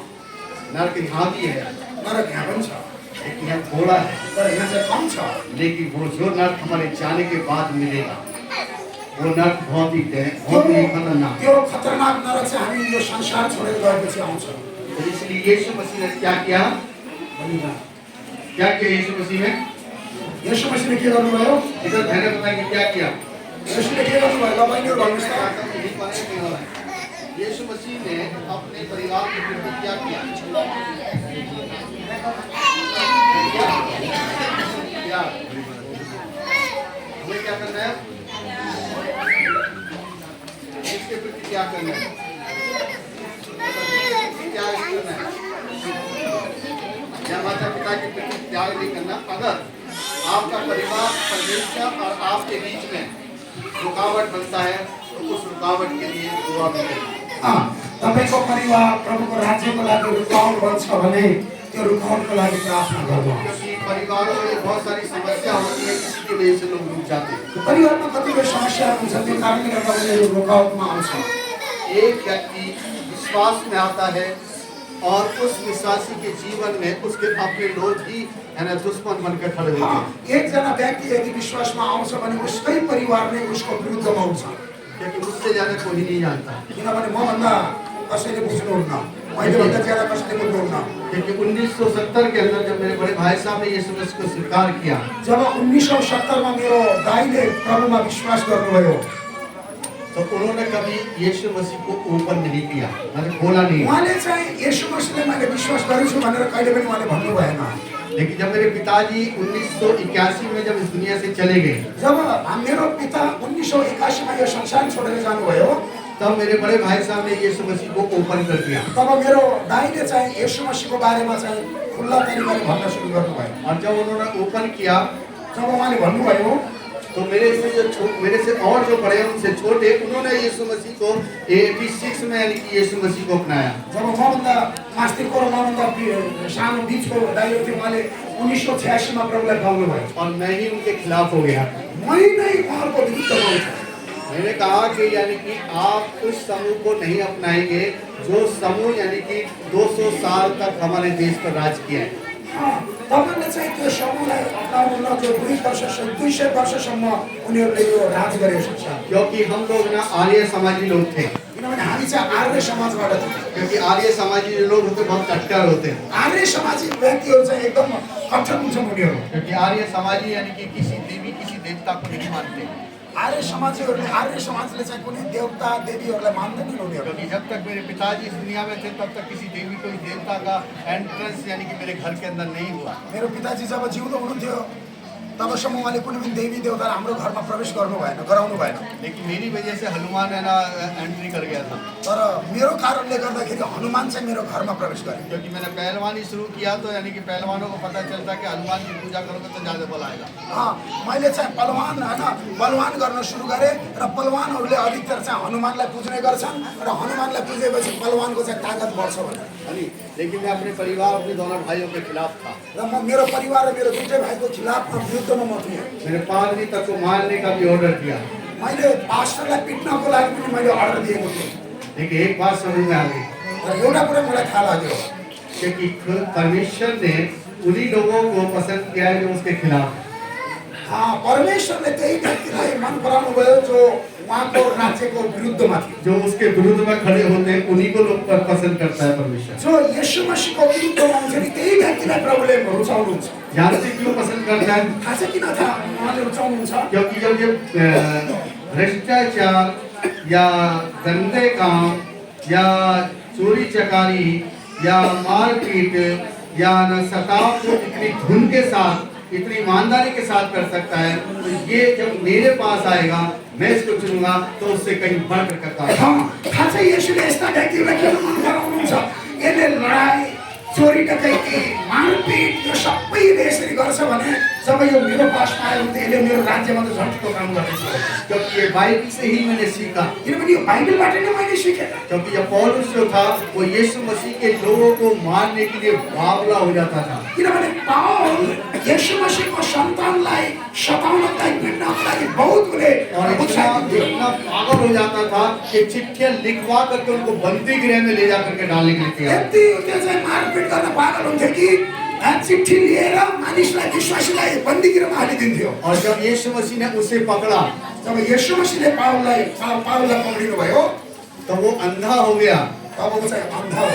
और किस लिए अंधा किया गया उसको? आज उसलाई अन्धा किन गराइयो? कि जो पुरानी जो चीजें थी उसके अंदर से जाती रहे, जो पुरानो उसको जीवनमा थियो त्यो चाहिँ जाओस्, और जो नया उसको परमेश्वर देने जा रहा था उस नए को लोगों के सामने प्रकट करे। जब नयाँ को छ त्यसलाई पाउनको लागि। और जब यीशु मसीह को उसने ग्रहण किया, जब यीशुलाई उसले ग्रहण गर्यो तो उसने परमेश्वर की सेवा बहुत ईमानदारी के साथ की। तब उसले चाहिँ परमेश्वरको सेवा चाहिँ ईमानदारीसँग ना जाने कितनी जगह उसको सताया गया। नजाने कति ठाउँमा उसलाई सताइयो। यीशु मसीह ने एक बार 39 कोड़े खाए, यीशुले एकचोटि 39 कोडा खानुभयो। लेकिन पौलुस ने 39 5 बार कोड़े खाए। तर पाउललाई चाहिँ 39 कोडा 5 चोटि दियो। सोचो 5 दफे उसको ना 39 कोड़े खाए तो उसकी हालत क्या रही होगी? 5 चोटि उसलाई 39 कोडा लगाइयो भने उसको हालत कस्तो भयो? अगर हमको 2 कोड़े लग जाए तो हमारी हालत खराब हो जाएगी। हाम्रो शरीरमा दुई चोटि कोडा लाग्यो भने हाम्रो हालत खराब हुन्छ। 2 पुलिस वाले अगर 2 4 डंडे हमको लगाए तो हमारी हालत खराब हो जाएगी। दुईटा पुलिसवालाले हाम्रो पासमा दुई लाठी हाल्यो भने हाम्रो हालत खराब हुन्छ। इतना बुरा हाल हो जाएगा कि यानी कि आप सोच भी नहीं सकते। यति खराब हालत हुन्छ कि तपाईहरुले सोच्न सक्दैन। ऐसे लोगों को खुदा पसंद करता है। यस्तो जातिहरुलाई यस्तो व्यक्तिलाई प्रभुले पसन्द गर्छ। और मसीहत इतिहास को अगर उठा करके देखेंगे पूरी दुनिया का, तो इसमें सबसे ज्यादा गुंडे लोग ही पाए जाते हैं। क्रिश्चियन जगतमा हामीले हेर्छौं भने जो प्रभुका जनहरू सबैभन्दा ज्यादा गुण्डा र बदमाश व्यक्तिहरू चाहिँ उनको ही परमेश्वर ने पकड़ा, उन्हीं के द्वारा काम किया है। परमेश्वरले यस्तै व्यक्तिलाई चुन्नु भयो र यस्तै व्यक्तिलाई प्रभुले रुचाउनु भयो। और इसलिए यीशु मसीह ने भी जो संगति की किसी अच्छे लोगों के साथ संगति नहीं की। यीशु मसीहले कुनै राम्रो व्यक्तिको साथमा संगत गर्नु भएन उसने व्यभिचारियों के साथ संगति की, यसोले व्यभिचारीको साथमा संगत गर्नु भएन वेश्याओं के साथ संगति की, वेश्याहरूको बीचमा संगत गर्नु भएन चोर उचक्कों के साथ संगति की, चोरी डकैती गर्नेको बीचमा संगत गर्नु भएन झूठ बोलने वालों के साथ संगति की, झुट बोल्नेको बीचमा संगति गर्नु भएन और उन्हीं लोगों में से चुन करके लेकर के आए। तिनीहरूको बीचमा त प्रभुले उनीहरूलाई चुन्नु भयो और उन्हीं को इस्तेमाल किया उनीहरूलाई नै प्रभुले प्रयोग गर्नु भयो और उन्हीं चेलों में से एक है ना भारत देश में आया, त्यही चेलाको बीचबाट एउटा चाहिँ भारतमा आयो उसका नाम था थोमा, त्यसको नाम हो थोमा जिसके द्वारा हमारे देश में यीशु मसीह का प्रचार फैला। त्यो चाहिँ उहाँको कारणले गर्दा हाम्रो देशमा चाहिँ यसको प्रचार भयो थोमा भी अच्छा व्यक्ति नहीं था, थोमा पनि राम्रो व्यक्ति थिएन पतरस भी अच्छा व्यक्ति नहीं था, पत्रस पनि राम्रो व्यक्ति थिएन याकूब भी अच्छा व्यक्ति नहीं था, सारे के सारे बेकार के लोग थे। सारा चेला बेकारको मानिसहरू थिए मच्छी पकड़ने वाले की कोई वैल्यू नहीं होती, माछा पकड्नेको कुनै इज्जत हुँदैन उन लोगों को उसे यीशु मसीह ने पकड़ा। त्यो व्यक्तिलाई यसले पक्रिनु भयो यीशु मसीह के बारे में 3 बार उसने पतरस ने इनकार भी कर दिया। पत्रसले यसले 3 चोटि इन्कार गर्यो सोचो क्या है कि वो परमेश्वर कैसे बर्दाश्त करता है हम लोगों को, अब सोच्नुहोस् परमेश्वरले कसरी सहनुहुन्छ ऐसे लोगों को बहुत पसंद करता है। यस्तो व्यक्तिलाई प्रभुले तो सुन्नुहुन्छ इसलिए मेरे अजीजों अपना जीवन परमेश्वर को सौंप दो, यसकारणले मेरो प्रिय भाइ बहिनीले आफ्नो जीवन प्रभुलाई ताकि आप परमेश्वर को वक्त देंगे, परमेश्वर आपके जीवन में काम करेगा। जब तपाईँले आफ्नो समय प्रभुलाई दिनुहुन्छ तपाईँको जीवनमा प्रभुले काम गर्नुहुन्छ अगर आपने पुराने जीवन को नहीं उतारा है यदि तपाईँले पुरानो जीवनलाई उतार्नुहुन्न भने तो समझ लो कि आपका जीवन अभी तक बेकार है, र सोच्नुहोस् तपाईँको जीवन अहिलेसम्म आपका 10 मांस देना बेकार है, तपाईँको दशमांश दिन बेकार छ भेंट ला करके जो ये थैलियों में जाते हैं, ये सब बेकार है, भेटी ल्याएर थैलोमा हाल्न बेकार छ कोई फायदा नहीं है इसका केही फाइदा छैन जब यसको। अपना जीवन ही आप नहीं दे पा रहे। जब तपाईँले आफ्नो जीवनले प्रभुलाई दिन सक्नु भएको छैन तो जब जीवन आप नहीं दे पा रहे तो इसको की क्या जरूरत है परमेश्वर की? जब तपाईँले आफ्नो जीवनै प्रभुलाई दिन सक्नु भएको छैन यो भेटको के जरुरत परमेश्वर को जरूरत है आपकी, परमेश्वरको जरुरत छ तपाईँको क्योंकि परमेश्वर को जब आप अपने आप को समर्पण करेंगे तो परमेश्वर खुश होगा। जब तपाईँले आफै आफ्नो प्रभुको हातमा समर्पण गर्छ तब प्रभु आप ईमानदारी के साथ यीशु मसीह में जीना शुरू कर दीजिए, आपके जीवन में सताव आना शुरू हो तपाईँ जाएगा। इमानदारीसँग प्रभुलाई दिन सुरु गर्नुहोस् तपाईँको जीवनमा सताउन आउन सुरु गर्छ 1995 में डॉक्टर रोजर हाउसमा इंडिया आए थे, उन्होंने एक प्रचार किया था। 1995 मा डाक्टर रोजर हाउस इन्डिया आउनुभएको थियो उहाँले प्रचार गर्नुभयो अमेरिका से आए थे वो। अमेरिकाबाट आउनुभएको थियो उन्होंने कहा कि जो व्यक्ति जिस मसीह या पास्टर जिसके जीवन में दुख और सताव नहीं है, जो पास्टर या क्रिस्चियनको जीवनमा विश्वासीको जीवनमा दुःख र सताव छैन भने या तो वो शैतान से मिला है या शैतान उससे मिला हुआ है। या त त्यो शैतानसँग मिलेको छ या त्यो सँग शैतान मिलेको छ क्योंकि अगर ऐसा है कहीं पर आप शैतान से मिले या शैतान आपसे मिला हुआ है तो इसका मतलब आपका मेल परमेश्वर के साथ में नहीं है। यदि तपाईँ शैतानसँग शैतान तपाईँसँग मिलेछ भने तपाईँको मेल र सम्बन्ध प्रभुसँग हुँदैन इसलिए परमेश्वर को अपना आधार बना लें आप। यसकारणले गर्दा तपाईँले आफ्नो जीवनमा प्रभुलाई आधार बनाउनु यीशु मसीह को अपने जीवन का आधार बनाएं। येशू मसीहलाई आफ्नो जीवनको आधार बनाउनु आज पुराने कामों से यानी कि आपको तौबा करना है, आफ्नो पुरानो कामबाट तपाईले अलग हुनुहोस् क्योंकि अगर आज तौबा नहीं तो फिर कल आज कभी नहीं आएगा। यदि तपाईले आज नै त्यो जीवनबाट पुरानो जीवनबाट अलग हुनु भएन कहिले पनि हुन सक्नुहुन्न तो इसलिए जीवन में आज आपको सांसें आज मिली है, कल आपको मिले या ना मिले मुझे पता नहीं। यसकारण तपाईले जो सास आज तपाईले पाउनु भएको छ त्यो सास भोलि तपाईले पाउनुहुन्छ पाउनुहुन्न मलाई थाहा छैन क्योंकि अय्यूब की किताब में ऐसा लिखा है। किनभने अय्यूबको पुस्तकमा यस्तो लेखिएको छ बाइबल किसी के पास है? बाइबल कसको पास छ पढ़ देंगे और पुस्तक 34-14 पढ़िए। अय्यूब 34 को 14 अय्यूब 34 को 14 पढ़िए जल्दी से। धेरैजना अब हल खाली भएको छ यही हो अन्तको समयसम्म स्थिर रहनेवालाले नै के गर्न पाउनेछ मुक्ति पाउनेछ हल खाली भएको छ तपाईलाई थाहा छ गोकर्ण र म कहाँ पोखरामा जाने बेलामा बिहान 8 बजे संगति सुरु भएको बेलुकी 5 बजे खतम भयो बुझ्नुहोस् अब सम्झिनुहोस् अय्यूब 34 को 14 यदि यी उहाँका विचार फिरेर जीवन दिने छोराको आत्मा र साहस भयो भने यदि वो मनुष्य से अपना श्वास, अपना आत्मा, अपना मन अपने अंदर समझ लेगा तो जितने देहधारी हैं वो सब के सब एक साथ जाओगे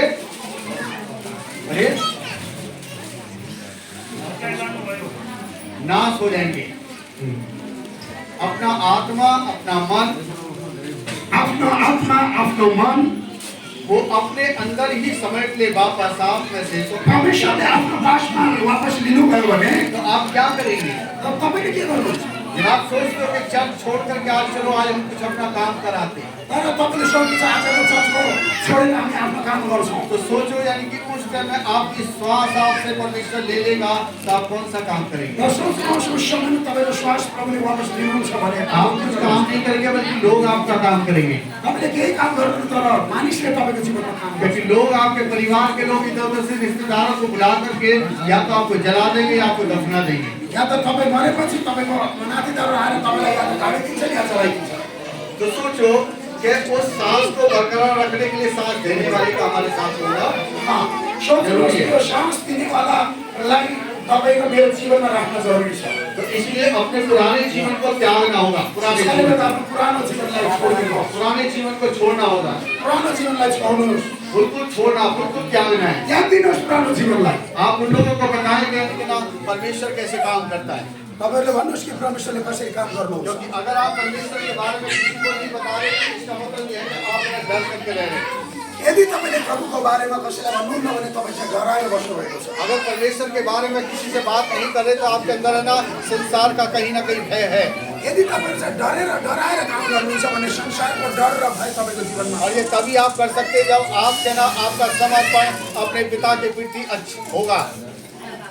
यो काम जब तपाईँले उस समयमा गर्न सक्नुहुन्छ जब तपाईँको समर्पण चाहिँ पितासँग छ। क्योंकि यीशु मसीह ने 30 साल तक अपने पिता के बारे में किसी से बात नहीं की, किनभने तपाईँलाई थाहा छ यीशु मसीहले 30 वर्षसम्म आफ्नो पितासँग बातचित गर्नु भएन। लेकिन जिस दिन यीशु मसीह ने अपने आप को अपने पिता के हाथ में समर्पण किया, उसने ना अपने पिता के बारे में बातें करना शुरू जब किया। यीशु मसीहले जब आफ्नो जीवनलाई येशूको हातमा परमेश्वरको हातमा समर्पण गर्नुभयो तब उहाँ चाहिँ उहाँ पितासँग बातचित गर्न और सुरु इसलिए गर्नुभयो। 30 साल तक उसको किसी ने नहीं सताया।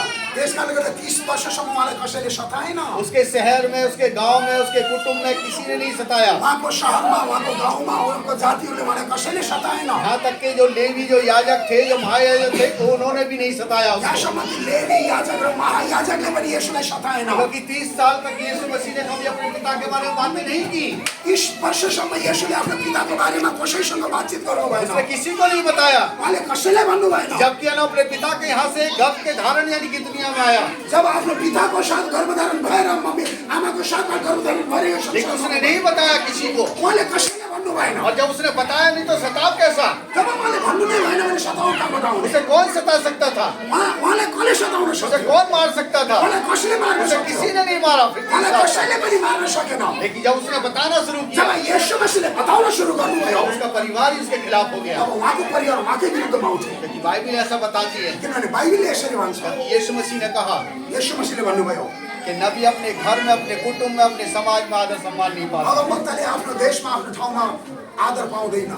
उसका कोई आदर नहीं करता, उहाँलाई उसले कसैले पनि आदर गर्दैन। उसका कोई सम्मान नहीं करता, उसलाई कसैले कसैले पनि सम्मान गर्दैन। उसके उसके उसके बारे में कोई अच्छा नहीं सोचता है। उसको बारेमा कसैले राम्रो भन्दैन। और इसलिए है ना उसके परिवार में जितने लोग थे वो सारे के सारे खिलाफ थे। यसकारणले गर्दा येशूको परिवारमा जतिजना सदस्यहरू सबै येशूको विरुद्धमा उठे। और इसलिए यीशु मसीह ने भी ठान लिया कि जिस है ना औरत के द्वारा यानी कि मैं इस दुनिया में आया हूँ, उसे माँ आज के बाद मैं कभी नहीं कहूँगा। तब येशू मसीहले विचार आयो जुन गर्भबाट येशूले जन्म ल्याउनु भयो त्यो स्त्रीलाई पनि मैले बाबा आमा भन्ने छैन। क्योंकि जिसके सीने से उसने लग करके, छाती से लग करके उसने दूध पिया, उस माँ को माँ नहीं कहूँगा आज के बाद। तब येशूले भन्नुभयो जो छातीमा राखेर जो आमाको उहाँले स्तनलाई चुस्नुभयो त्योलाई पनि म आमा भन्ने छैन, म स्त्री भन्ने छु। जो यूसुफ जो था, जो पिता से बातें करता था, उस यूसुफ को उसने कभी पिता, अपने पिता कह करके उसे कभी संबोधित नहीं किया। फिर येशू मसीहले जो पिता थियो उसले चाहिँ पिता भनेर कहिले पनि सम्बोधन गरेन। अपनी बहनों को फिर बहनें नहीं कहा उसने, आफ्नो बहिनीलाई उहाँले कहिले बहिनी अपने भन्नु भएन। भाइयों को भाई नहीं कहा। आफ्नो भाइहरूलाई कहिले भाइ भन्नु भएन। और इसलिए जब पहला उसने जब चिन्ह चमत्कार जब काना नगर में जब दिखाया, जब दाखरस खत्म हो गया तो ना मरियम वहां पर थी। जब गालिलको काना नगरमा येशूले पहिला चमत्कार गर्नुभयो, पानीलाई दाखरसमा परिवर्तन गर्नुभयो, उहाँको आमा मरियम क्या थिइन्? जब मरियम ने ये देखा कि दाखरस खत्म हो गया तो उसके चेलों के पास जाकर के कहा यानी कि ना दाखरस खत्म हो गया है। तब मरियमलाई यो कुरा थाहा लाग्यो दाखरस खत्म भयो। तब यो कुरा चेलाहरूलाई गएर उनले भनिन्। और जब ने यीशु मसीह ने ये सुना तो उसने कहा कि हे नारी मुझे तुझसे क्या काम। तब यीशु मसीहले यो कुरा सुनेर भन्नुभयो, हे नारी मेरो तेरो मसँग मेरो तेरो तसँग के काम। हिंदी में ऐसा बोलते हैं नारी, हिन्दीमा यसरी भने हे नारी, और उसको अच्छे शब्दों में जो बोला जाता है उर्दू में बोलते तो ए औरत। त्यसलाई चाहिँ उर्दूमा यदि भनिन्छ भने औरत भनिएको छ। ओ ए औरत मुझे तुझसे क्या काम। हे औरत मेरो तसँग के काम। अब सोचिए कि एक बेटा आपको यानी कि अपनी माँ को औरत कहे या नारी कहे तो आपको कैसा लगेगा। अब एउटा छोराले आफ्नो आमालाई स्त्री या नारी या औरत भनेर भन्छ भने तपाईलाई कस्तो लाग्छ। सिस्टर रत्ना ठीक है कहीं सिस्टर रत्ना यही छ नि, अब जानुभयो किधर है। अच्छा है हाथ हिल रहा इसहाक या शमू आपसे कहे ए औरत मुझे तुझसे क्या काम, आपको कैसा लगेगा। अब इसहाक या शामुले तपाईलाई यसरी भन्यो भने ए औरत मलाई मसँग तेरो के काम भन्छ भने तपाईलाई कस्तो लाग्छ। कैसा लगेगा, कस्तो लाग्छ। क्या आएगा, गुस्सा नहीं आएगा बल्कि ठोक दोगे उसे। गुस्सा आउँदैन बल्कि तपाईले चाहिँ पिट्दिनुहुन्छ। अच्छा इधर आ कोने में, अब मैं तुझे देखती हूँ। अच्छा यहाँ चाहिँ कुनामा अब तँलाई हेर्छु। अब मैं तुझे बताती हूँ कि यानी कि औरत और नारी कैसे कहा जाता है। म तँलाई भन्छु, अब तँलाई सिकाउँछु म औरत र नारी कसलाई भन्छ। क्या तुझे स्कूल में ऐसा ही सिखाया जाता है कि अपनी माँ से यानी कि औरत या नारी कह करके बात करना। के तँलाई स्कुलमा यस्तै सिकाइन्छ औरत र नारी भनेर आमालाई। क्या तेरे बड़े लोगों ने क्या यही सिखाया यानी कि औरत नारी करके बात करना। तेरो मानिसहरूले सिकाउँछ औरत र नारी भनेर बात गर्न। सोचो यानी कि उस मरियम पर क्या बीती होगी, यानी कि भरी सभा में उसे का शादी के माहौल में इतने सारे बड़े बड़े लोगों के बीच में यीशु मसीह ने कहा कि हे नारी मुझे तुझसे क्या काम। अब सोच्नुहोस् यत्रो माहौलको बिचमा विवाहको समारोहमा आफ्नो आमालाई नारी भन्दा कस्तो लाग्यो। हे नारी मुझे तुझसे क्या काम। हे नारी मेरो तसँग के छ काम।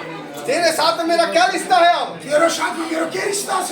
कोई रिश्ता नहीं है, कोही रिश्ता छैन। क्योंकि तेरे साथ में रिश्ता जो था मैंने 30 साल तक निभाया, अब कोई रिश्ता नहीं है। तेरो साथमा जो रिश्ता थियो मैले नाता त्यो 30 वर्षसम्म निभाए, अब कुनै पनि छैन। अगर तेरा कोई मेरे साथ में रिश्ता होता तो तू मेरे साथ में रह करके चलती उस पिता के साथ में जिसके साथ में मेरा बाचा को बांधा है। यदि तेरो मेरो साथमा तेरो र मेरो साथमा यदि रिश्ता हुन्थ्यो भने मेरो पिताको साथमा जो मैले तँलाई वर्णन गरेको छु म मेरो साथमा गएर त चाहिँ हिँड्ने थिइस्। मेरा परमेश्वर तेरा परमेश्वर होता, मेरो परमेश्वर तेरो परमेश्वर हुने थियो। लेकिन तूने कभी भी एक बार नहीं सोचा ये। तर कहिले पनि एक शब्द क्योंकि तुझे मालूम था कि यानी कि मैं एक ना किसी है ना मर्द या किसी औरत के द्वारा पैदा नहीं हुआ, बल्कि उस सृष्टिकर्ता से पवित्र आत्मा के द्वारा तेरी कोख में सिर्फ मैं रखा गया हूँ। तँलाई थाहा छ मेरो जन्म कुनै पुरुष र स्त्रीको सम्बन्धबाट होइन, पवित्र आत्माबाट पिताबाट मेरो जन्म भएको तेरो कोखमा राखिएको थियो। मैं सिर्फ रखने का गुनहगार हूँ तेरी कोख का, म चाहिँ सिर्फ तेरो कोखमा राखिनको म चाहिँ एउटा भागी छु। लेकिन मैंने फिर भी है ना तेरा अपमान 30 साल तक नहीं किया। तेरो 30 वर्षसम्म मैले तेरो अपमान मैंने गरेँ। 30 साल तक तेरा आदर किया, सम्मान किया और तेरी हर बात का मैंने हर बात को मैंने माना है। 30 वर्षसम्म मैले तँलाई आदर गरेँ, तेरो मैले सम्मान गरेँ। लेकिन तूने मेरे पिता को यानी कि छोड़ दिया। तैँले चाहिँ मेरो पितालाई छोडिदिएको छस्। इसलिए उसने कहा कि हे नारी मुझे तुझसे क्या काम। त्यसकारण यसले भन्नुभयो हे नारी मेरो तँसँग के छ। अब सिस्टर रत्ना ने कहा सिस्टर रत्नाले अहिले भनिन् कि अगर मेरा बेटा अगर मुझे ऐसा नारी कर करके बोलेगा तो मैं उसे ठोक दूंगी। यदि मेरो छोराले मलाई नारी या स्त्री भनेर भन्छ भने म उसलाई पक्राइदिन्छु। सोचो एक है ना आज के टाइम में एक नारी ऐसा अपने पुत्र के बारे में सोच सकती है तो शायद हो सकता है कि बाद में शायद यीशु मसीह को भी ये शब्द सुनने के लिए मिले होंगे। एउटा अहिले यो समयको एउटा नारीले यस्तो सोच्न सक्छ भने यसुको बीचमा पनि यस्तो सोचिने अवस्था आयो। लेकिन मगर फिर भी है ना यीशु मसीह ने इस बात की परवाह नहीं की कि मेरी माँ मेरे बारे में क्या सोचती है, यसु मसीहको कुरालाई उहाँले केही पनि वास्ता राख्नु भएन। क्योंकि उसने अपने पिता की वाणी को सुना। किनभने उहाँले आफ्नो पिताको वाणीलाई आवाजलाई सुन्नुभयो। क्योंकि पहले मैं शारीरिक रूप से किसी के साथ में मेल करके रह रहा था। म पहिला शारीरिक रूपबाट म कसैसँग मेल गरेर बस्ने।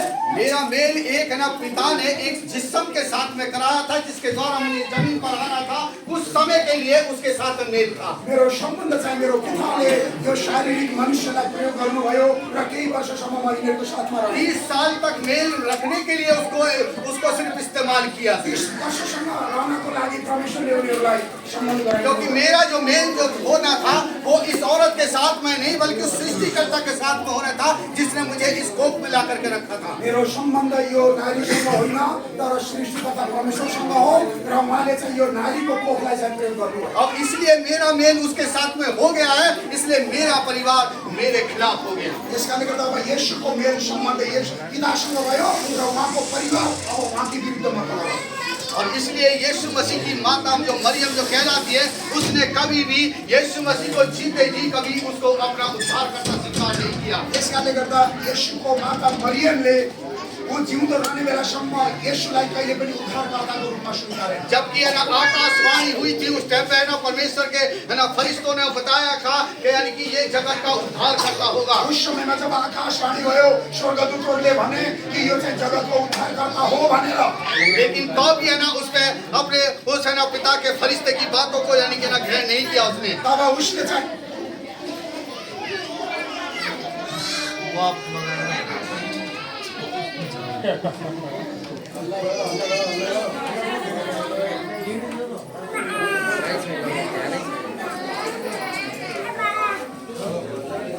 बच्चा थे आमाहरूको दृष्टिमा ये नहीं बहुत ज़्यादा हो गया है।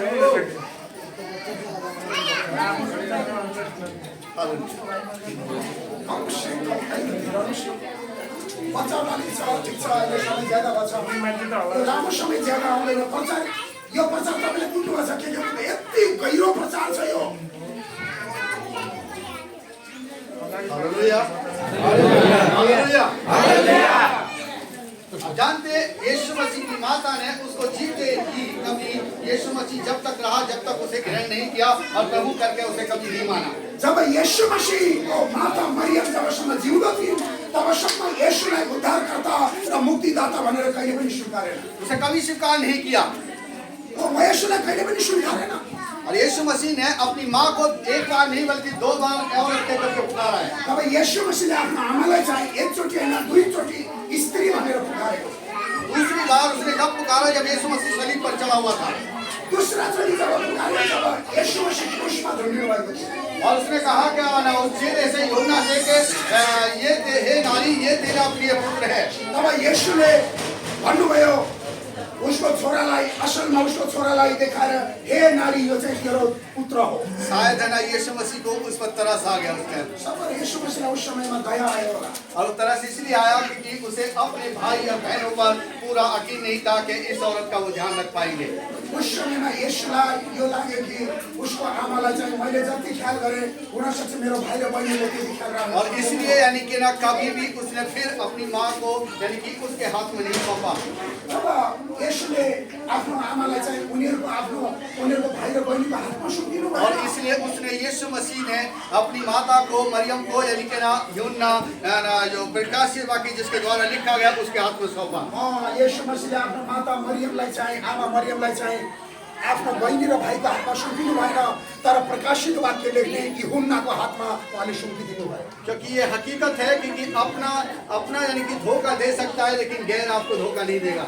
तर तपाईँलाई थाहा छ येशू मसीह धोखा दिने चाहिँ आफ्नै हुन्छ तर बाहिरबाट तपाईँले मलाई कहिले पनि धोखा दिँदैन। क्योंकि इस बात को मैं बाखूबी यानी कि अच्छी तरह से जानता हूँ। यो कुरालाई चाहिँ म राम्रो प्रकारले म परिचित छु। यो कुरामा पादरी साहब मुझे 2008 से यानी कि अच्छी तरह से मुझको जानते हैं।